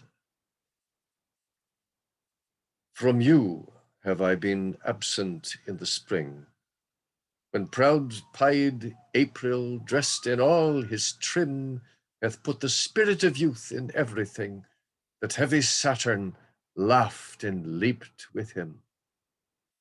Yet nor the lay of birds, nor the sweet smell of different flowers in odor and in hue could make me any summer's story tell, nor from their proud laps pluck them where they grew. Nor did I wonder at the lilies white, nor praise the deep vermilion of the rose. They were but sweets, but figures of delight, drawn after you, you, pattern of all those. Yet seemed it winter still, and you away, as with your shadow I with these did play.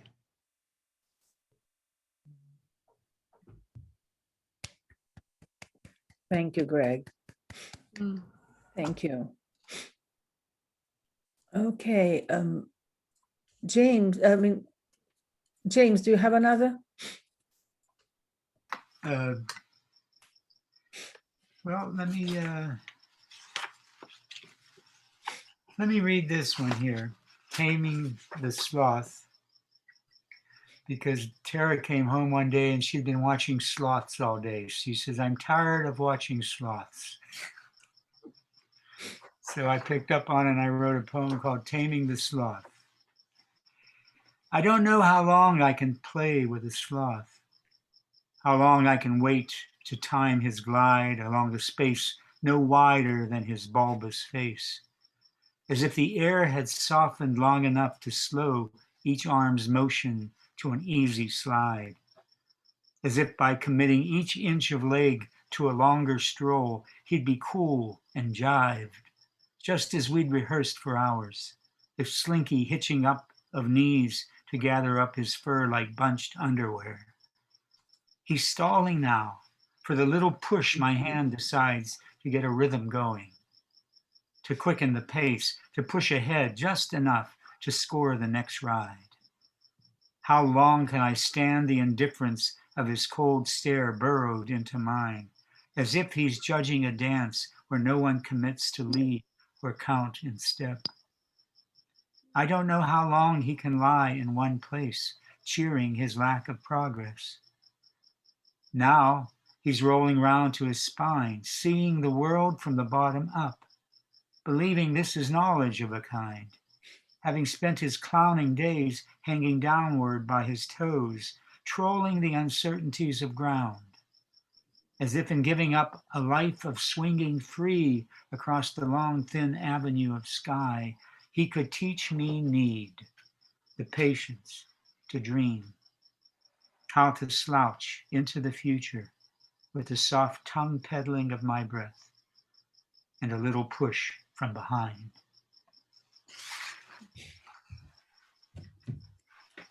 Thank you, James. Thank you. Ambika, do you have another? Yeah, I was inspired to read this one after Mona Jean did that beautiful sign language. I wrote this about my student who is autistic. This was some years ago. I just wrote it last week. So, Love Song of Philip Grayson. Gazing through the mulled, shuffling hallway, Philip was finding his path to the next classroom, almost in a bubble, both forlorn and withdrawn. He was not as he was when he was in my class. His spirit had shrunk amid slanting light and half-dazed, half-eager teens between classes. My heart fell a few notches.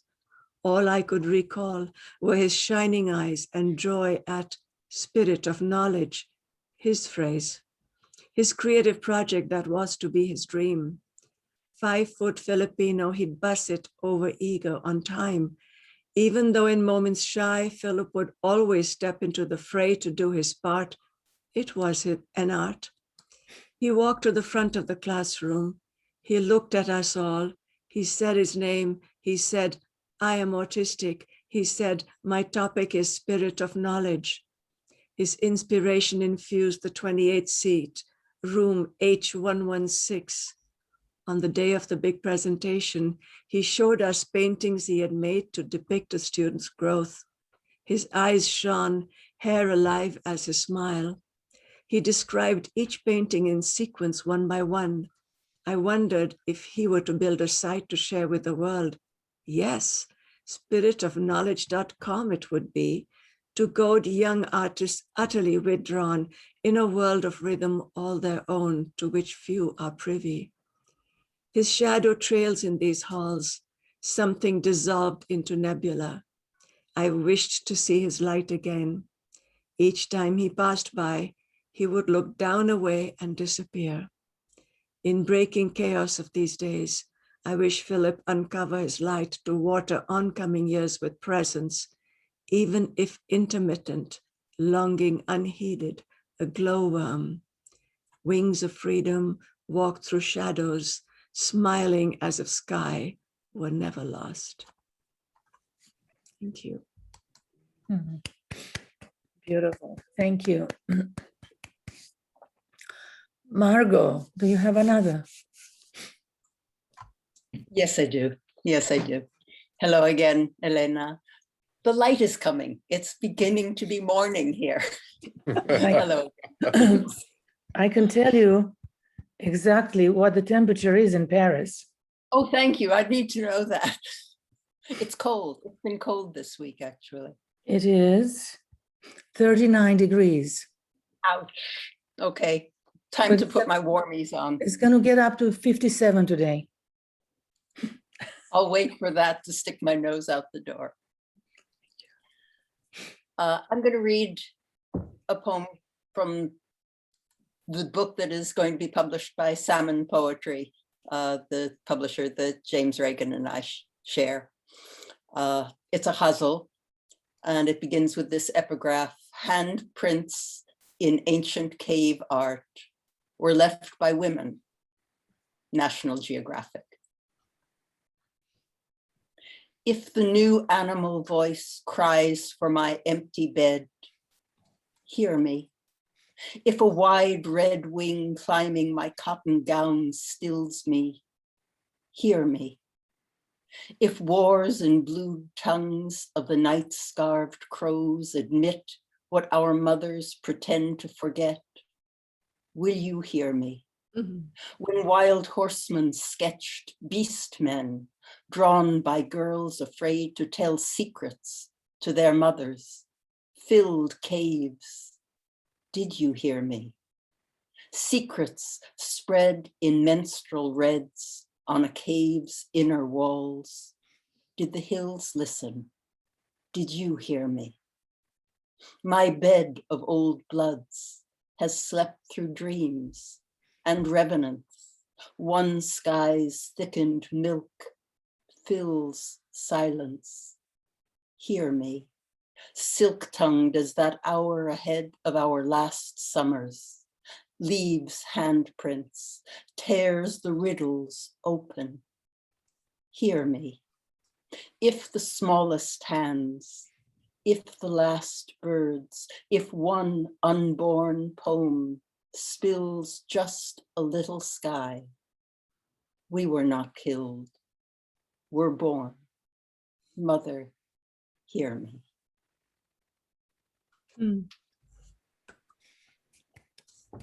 Beautiful. Thank you. Thank you, Margo. Thank you. Okay. Tera, do you have another poem?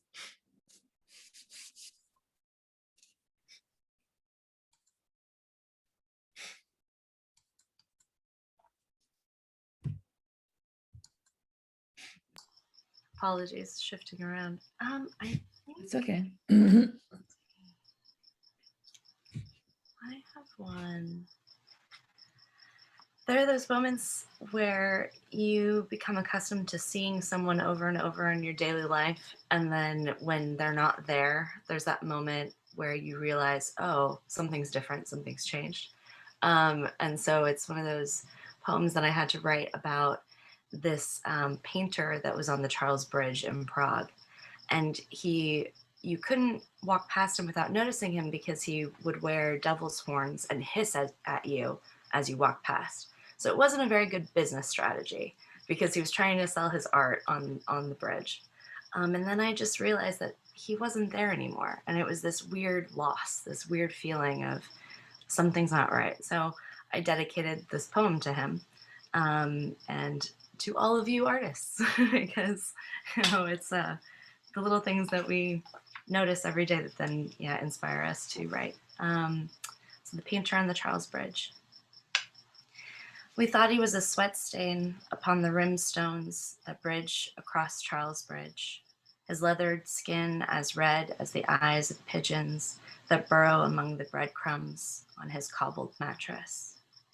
He sat shirtless, pressing his backbone against the cool granite, pushing a pair of plastic horns back into his greased curls. He'd hiss at reflections passing across the window glass of jewelry shops. We thought his mind had rested and stalled, but mistaking his eyes for garnets behind the panes, he saw himself as collage or Picasso, inking newspaper canvas with his fingerprints, self-portraits of Satan. Gathering his demons up for sale, he would lick at our ankles, spit at our sins, until the sunlight turned to fire above Rachani Castle. When his eyes went black at night, the rock beneath him crumbled. He knew to pack away his horns. We did not know which stair he took to exile himself, if he tossed his many faces into the falls, baptized by the Vltava, or if he prostrated all night beneath the bronze crucifix, kissing the stone toes of King Charles at the bridge's end. Even now, as we walk along the pebbled palms of the broken brickwork, leading us toward the gates of Malastrana, we think it odd how the pigeons gather with eyes of rubies, pecking at a shadow left upon the stone.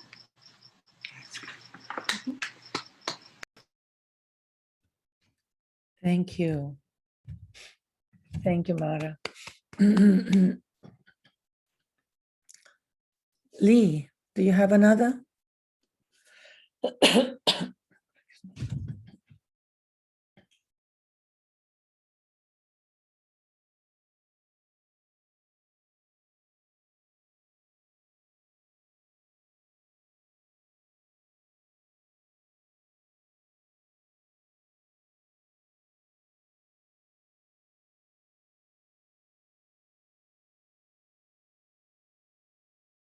Can you unmute yourself? Lee, unmute.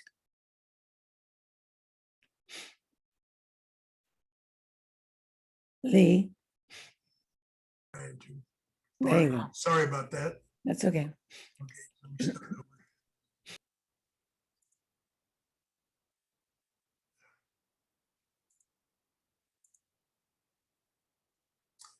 No.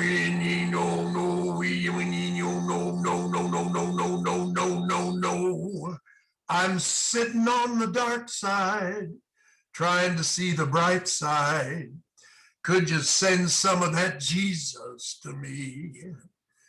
It's those calls in the middle of the night, unless it's a baby being born. The news usually isn't good. I've had a couple of those kinds of calls lately, and they were doozies. The first call in the middle of the night that I remember, I was a kid, maybe 7 years old.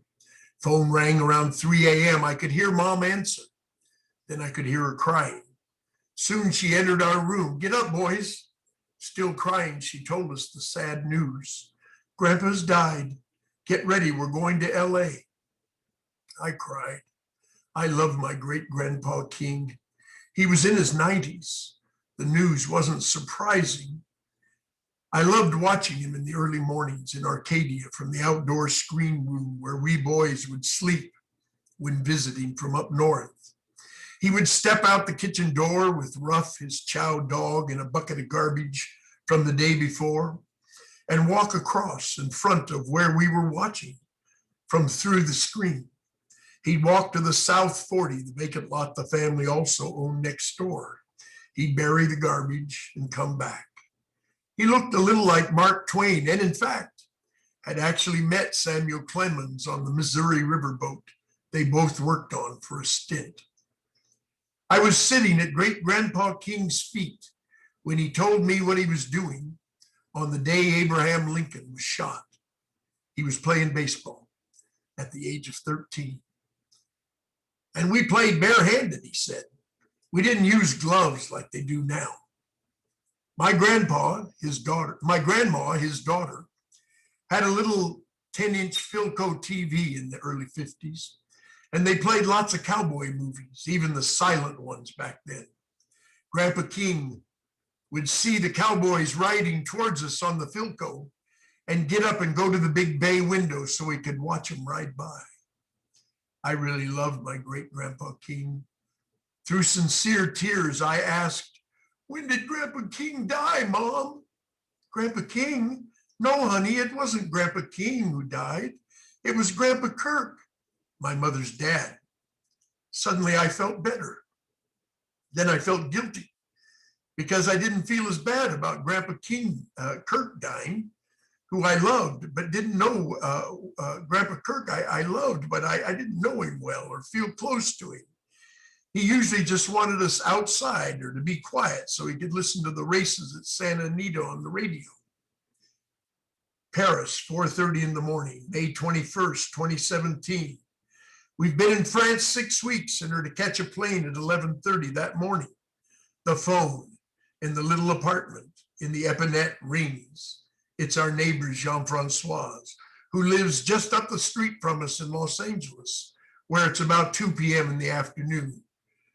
"Your house is on fire, flames right now. There are 6 fire trucks there, maybe 30 firemen, and the whole neighborhood out to watch."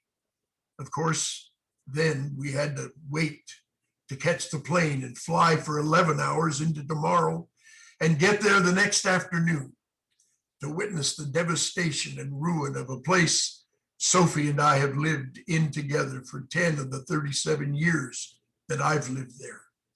It was our home up in flames.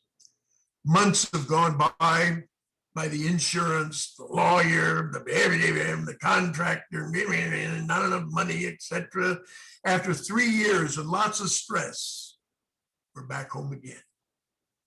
October 8th, 2017, a little over 4 months later, another call in the middle of the night from my brother Ken in Redwood Valley, California.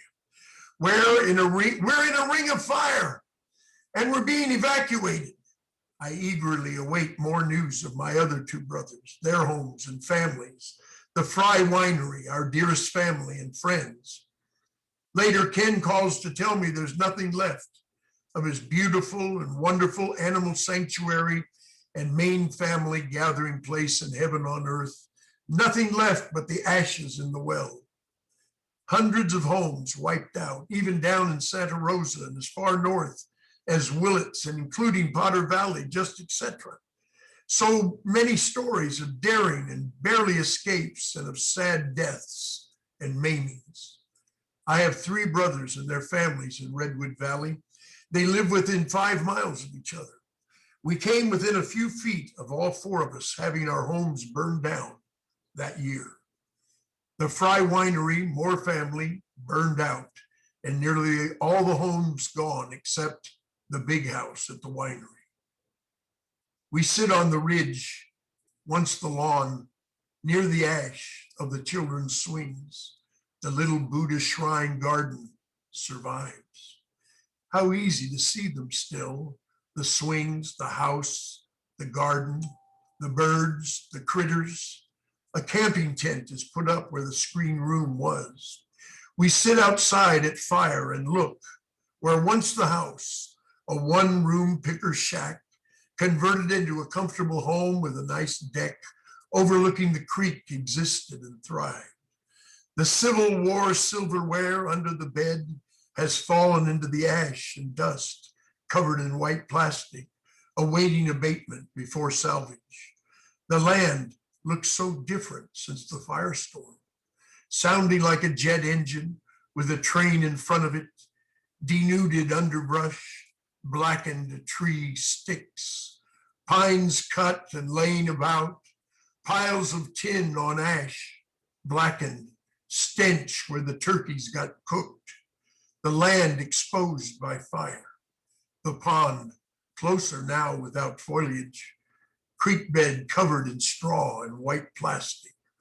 40 years of living and accumulating, adult lives full of children growing, struggling to feed, clothe, teach, secure, grow older, celebrations of life, up top at the bar and workshop, in the greenhouse for guests, down across the creek in the little shanty, or out back at the barn, always with fire and stoves and in pits, great food, wine, weed, and song, laughter and drama on this land, albums, keepsakes, a family legacy vanishes by fire in 60-mile-an-hour winds. What do I do now? Slow motion, contemplation, and evaluation. Our homes remain rich in our memories. Whatever comes next will never be what was. What started from nothing, nothing to nothing. New beginning or an old ending? Oak, redwood, palm, and kinfolk survive, revive. Little green blades of grass and mushrooms emerge. The bobcat seen again. The Canada geese return to the pond. Mother Nature not deterred. Wildflowers replace wildfires. Debris will disappear. Saws sharpen. Structures rise up. Trees grow. Seeds, new growth, surprises, new generations of energy, determination, good health and strength. Live on, may it be so. I'm sitting on the dark side, trying to see the bright side. Could you send some of that Jesus to me? I said, I'm sitting on the dark side, trying to see the bright side, living in the land of the free. Boom, boom, boom, down in Louisiana. When the people looked around, all the pecan pie was gone. There was none that could be found. Yeah, all the pecan pie is gone. Yeah, all the pecan pie is gone.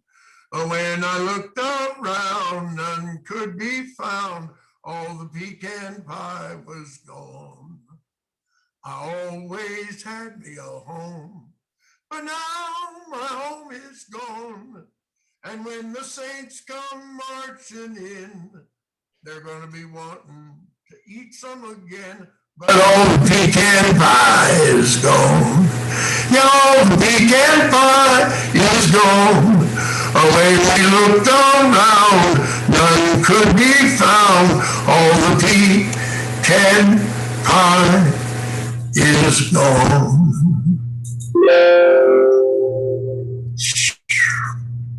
Thank you. Thank you, Lee. Thank you. Thank you.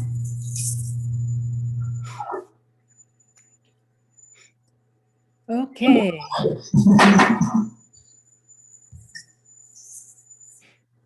Wow, we went from almost 3 pages to 1 page now.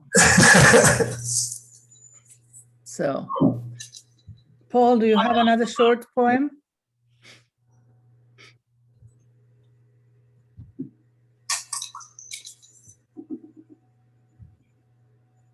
Unmute. Can you unmute yourself?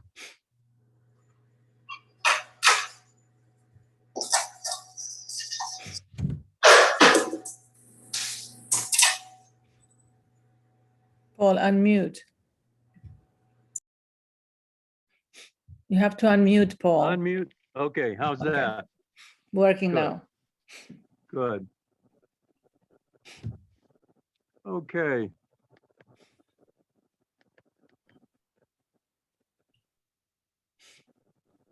This is about a poem about my favorite singer when I was young. Star. Her wheel of fortune finally wound down. Star died on my birthday, right after the Feast of All Souls. The only white woman who could sing the blues, Lady Day, blessed. I was unaware, sitting by the kitchen table.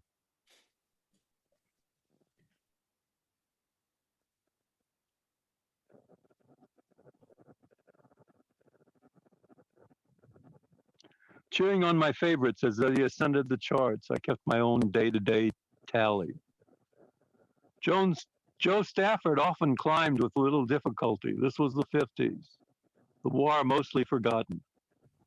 She has to pick songs that work for her style, my mother comforted as I bemoaned Kay's latest disc. Really, Mom, rock and roll waltz? I cheered her nevertheless as the two climbed on up. There was something in her voice, captured me, held me. I didn't know why. It just did. Later, much later, I discovered how much jazz styling she used. Billie Holiday knew as well. The greatest compliment, don't you think? And as to choice of songs, well, Capitol Records had a stable of pop singers with more seniority. Newcomer Star got rejects. Wheel of Fortune a reject? Imagine. And a stroke of luck using the sound of the roulette wheel to start it.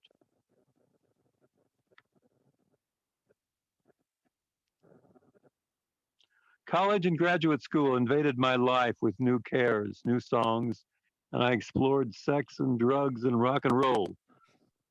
Wrote poetry, read the classics I missed, some of them. San Francisco, Haight-Ashbury. Then one day I noticed Star was appearing at Tahoe. I went those days to try my luck at 21 at Tahoe. She was the warm-up act for Glenn Campbell. Odd. They both died of Alzheimer's. Wonder if that will be my fate too. No sense worrying now. Waste of energy.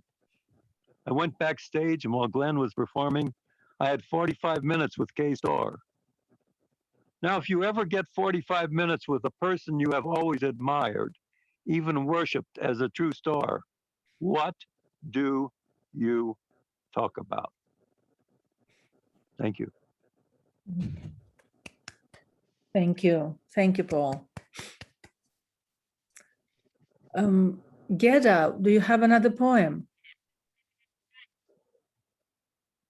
Can you unmute yourself?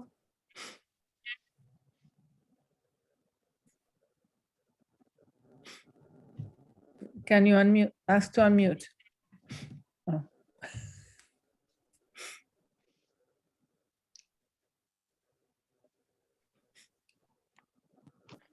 You have to unmute, Gedda. Can you unmute yourself? Can you unmute?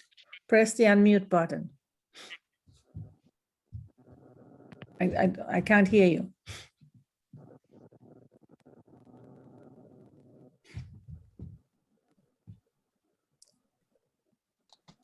There you go. Good job. Yeah. Now I don't have anything on my screen.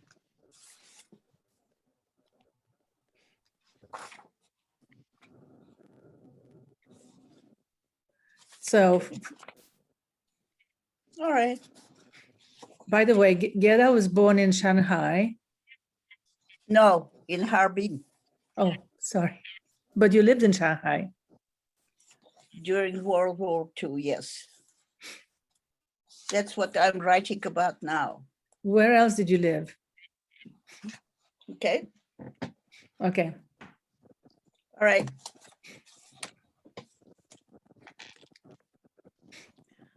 A possible origin of abstract art.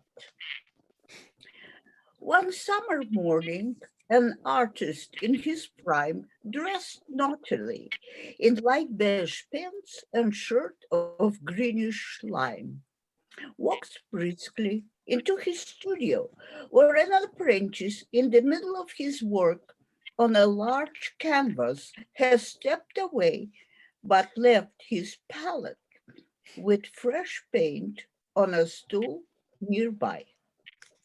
The artist, now in his smock, nears the canvas to observe the work, then inadvertently backs up and, stumbling on the stool, plops on its top.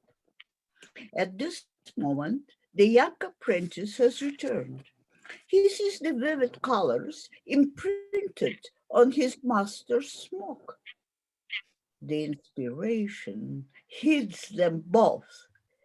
The square area is carefully cut out, framed, and at an exhibition is declared sensational.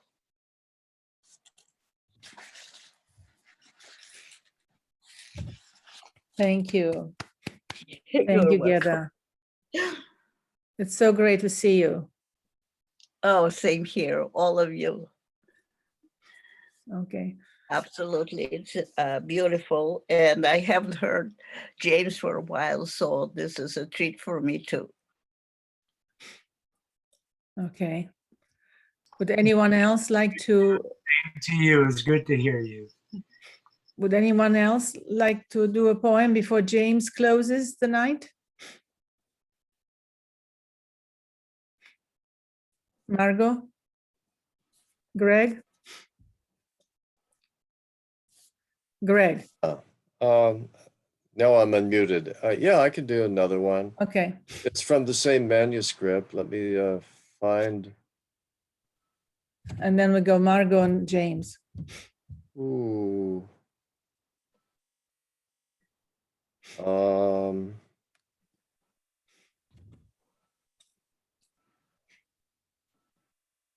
Okay, I'm going to cut to session 20. Calling from the distant shore. Epigraph, unblessed is he who thinks himself unblessed. That's attributed to an unknown poet as quoted by Seneca. I have concluded that in my goings out and in my comings in, that in my joys and my travails, I am blessed. Oh, there are bumpy roads aplenty, I'm on one now, and there are times of milk and honey, which I must now avoid. As Ramiro ferries me across to the dark modern magic of the Phoenix, That's the machine that administers my radiation treatment, I should mention. To face my reckoning. As I face the same routine and lay my body on the altar, I have my doubts. Yes, there's the growing enervation, intestinal disturbance, bladder out of control. Understand, allegory. Am I kidding? Who am I kidding? The truth of it is, I stand and search the far shore, listening for my echo, the light of my healthy self, the shadow of my death. And I hear them both calling.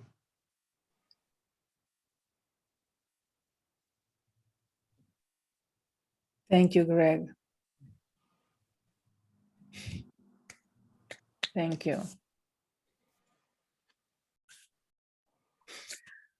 Whew, okay, Margo.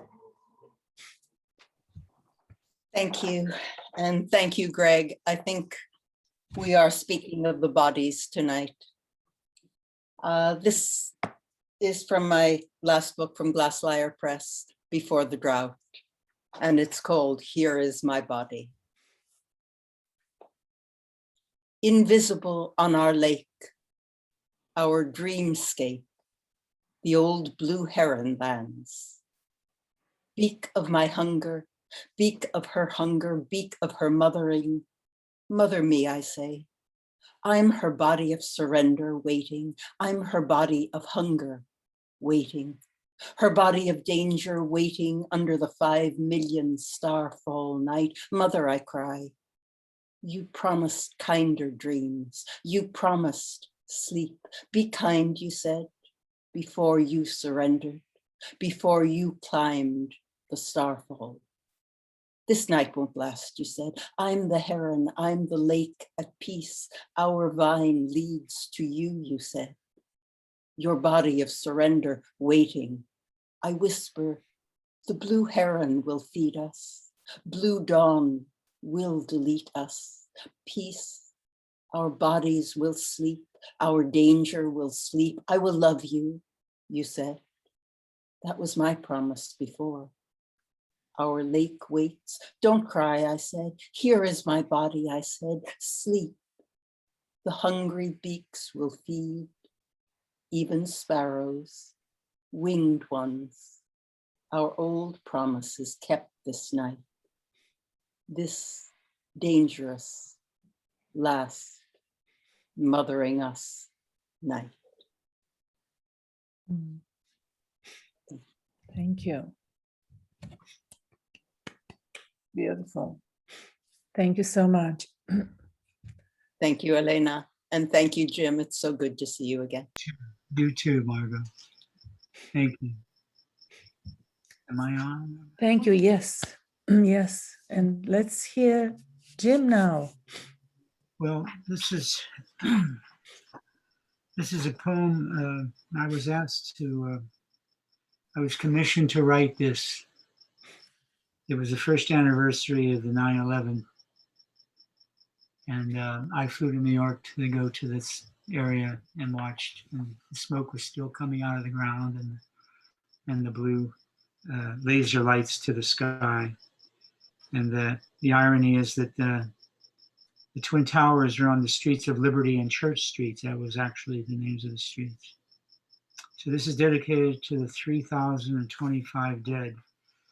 How I listened to their absence. Long after nightfall, crawls beyond the Park Street Pier, where the rain drift of ash now tints the asphalt, and where at dawn the long rope of sunlight no longer swings from one tall wall to another. A moon rides up the light's twin beams to where the shore has called the memory to harbor. And while there are no lawns of campion, larch, or yarrow, no flowerings to root, no words to borrow back the long deep breath of a city's soft wind whistle, those who first heard the sun's laughter in the skylight stutter, then stop to let the world go dark. All who wondered, thinking of the goodness in themselves and the godness, will not remember how they stared shocked still at something heaved out of the sky, white as the sun exploding, or the lambent shears of lightning that ripped the chaos of illusion from their eyes.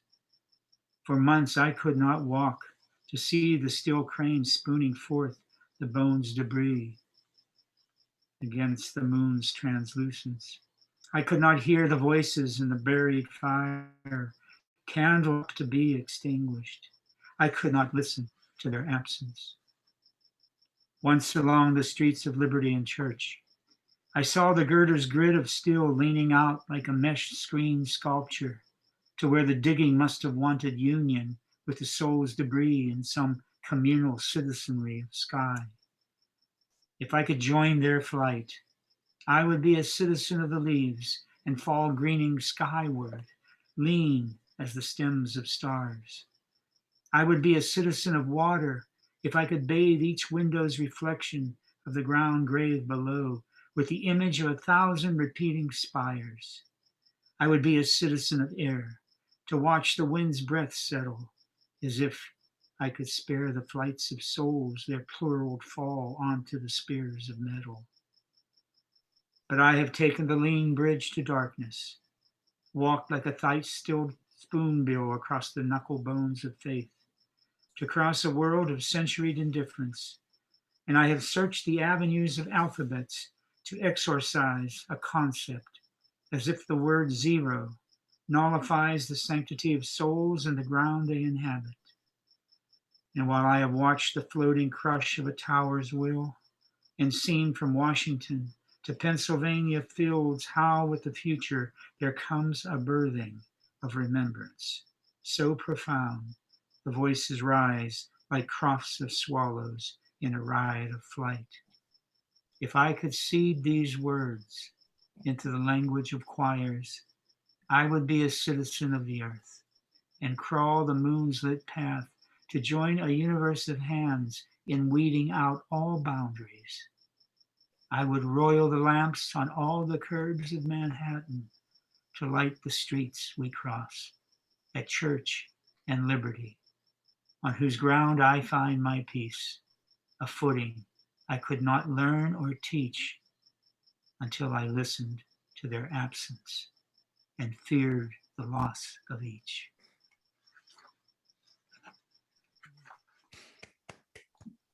Thank you. I read that to 5,000 people at USC Quad. The university asked me if I would write the poem. Brilliant. Thank you so much. This has been an amazing evening. Thank you. Thank you, Ileana, for coming. Do you have a poem?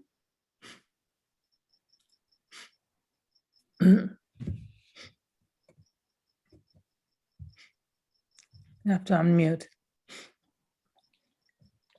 I can't hear. Can you unmute yourself? Unmute.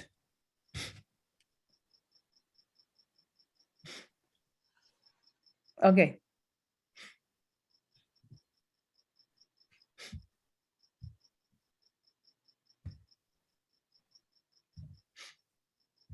Can you hear me now? Now you can. Okay. Yeah, good evening, everybody. I watched you, I listened to you, I was impressed by very many of the poems and by your sensitivity. You know, it's just wonderful to listen to poets.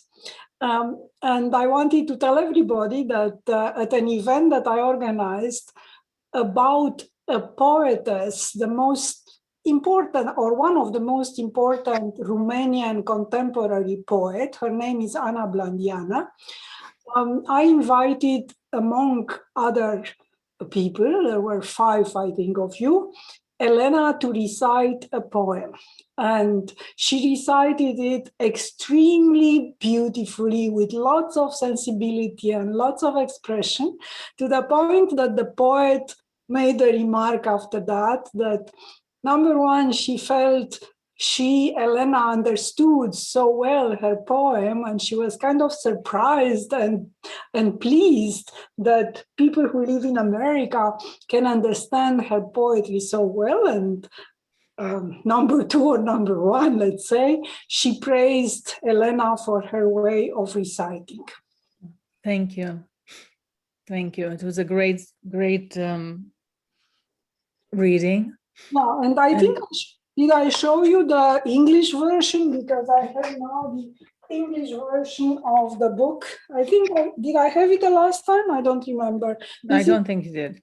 This is the English version of the book. It's a book of poems by that poetess, Anna Blandiana. And you recited what? How hard it is to caress, right? That's right. Yeah, beautifully. Thank you. So your moderator, your organizer is reciting beautifully. Well, thank you. And the book is bilingual with. This is the English one. Oh, the English version. Okay. So the English version also has drawings, illustrations by Jerry, who's a wonderful artist. Hi, Jerry. Hi. Hi. So, well, it really has been a wonderful, wonderful evening. I'm humbled that you all came from all corners of the world and all corners of America. So, I mean, I can find that poem if you want, or I can just read it next time, have it ready. You are able to do it now, that would be nice. Well, I have it somewhere. I don't know if I can find it. Now I'll have to leave and come back. If somebody wants to read another one, I could go and get it. From here, if I show it to you? No, I can't. But thank you. I just wanted to do, I wish that I could ladle the ocean in the palm of my hand and bring it to you. I will leave it on your doorstep, and when you'll awake, it will be there, just for you. So, there was there's another thing that I wanted to mention. The end of April, I believe, beginning of May, we have the Southeast European Film Festival. So I'm not sure if it's going to be virtual or if it's taking place at the Writers Guild on Doheny. And we do have some really, really incredible films. And one of them is So What is Liberty? Based on a story by this incredible Romanian poet, Ana Blandiana. And it's an amazing, amazing film directed by Andrei Zinga, who lives in America, lives in California. So if you're in LA, I really invite you to come and see it. So. Well, I think that what's interesting about that movie is that it shows a horrible, absolutely horrible phenomenon or thing that happened in Romania, deportation of 40,000 people, 40,000 innocent people, not even involved politically, not even, doing anything against the government, from Southeast Romania, the border with Yugoslavia. And I think it was in a month, 40,000 people from that area were taken they were taken in trains like the Nazis did and taken to an area of Eastern Romania on a field where there was absolutely nothing.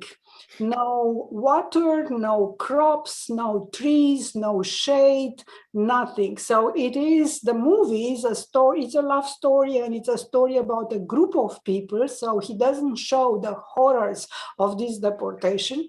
And the deportation was based on the fact that Tito, the president of Yugoslavia in those days, decided to quit the influence of Stalin and of the Soviet Union. And because these people lived by the border, and being Romanian, and there were Romanians on the other side of the border in Yugoslavia, the idiotic communist, sorry for the word, idiotic communist regime thought that these people at the border might join Tito, and then there will be a revolt in Romania and there'll be a problem. But it is a beautifully done movie. And it's also showing this very, very sad event in the history of a communist country. It took place 70 years ago in 1951. So it's a very powerful and very interesting movie. Thank you, Ileana. Thank you, everybody. So. Can I just say how much I appreciated hearing all the wonderful work here tonight? I really did. It was just tremendous to all of you. Beautiful work, all the good work. And Elena for putting it together. Thank you very much. Thank you. Thank you for coming. Thank you, Tera, for staying. So, give my regards to my former hometown, London. So. Love you all. Thank you. Thank you, Elena. Take care. Thank you, Jimmy. Thank you. See, I sang the song for you and you were not here. Can you do something cool? Okay, since you asked.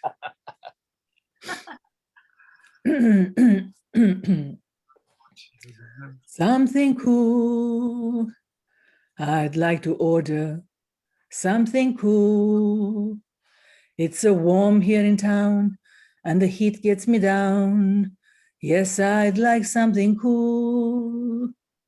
My, it's nice to simply sit and talk a while. And I know it's a shame I can't think of your name. I remember your smile. I don't ordinarily sit with strangers. I most usually sit alone, but you were so awfully nice to ask me, and I am so terribly far from home. Like my dress, I must admit it's very, very old, but it's not simple and neat. It's just right for the heat. Save my furs from the cold. A cigarette? Well, I don't smoke them as a rule, but I'll have one. It could be fun with something cool. I bet you couldn't imagine that I one time had a house with so many rooms. I couldn't count them all. I bet you couldn't imagine I had 15 different beaux who would beg and beg to take me to the ball. And I bet you couldn't picture me the time I went to Paris in the fall, or that the man I loved was quite so handsome, quite as tall. Well, I guess it's just a memory I had when I almost forgot, 'cause the weather's so hot and I'm feeling so sad about a date. Oh no, just wait. I'm such a fool.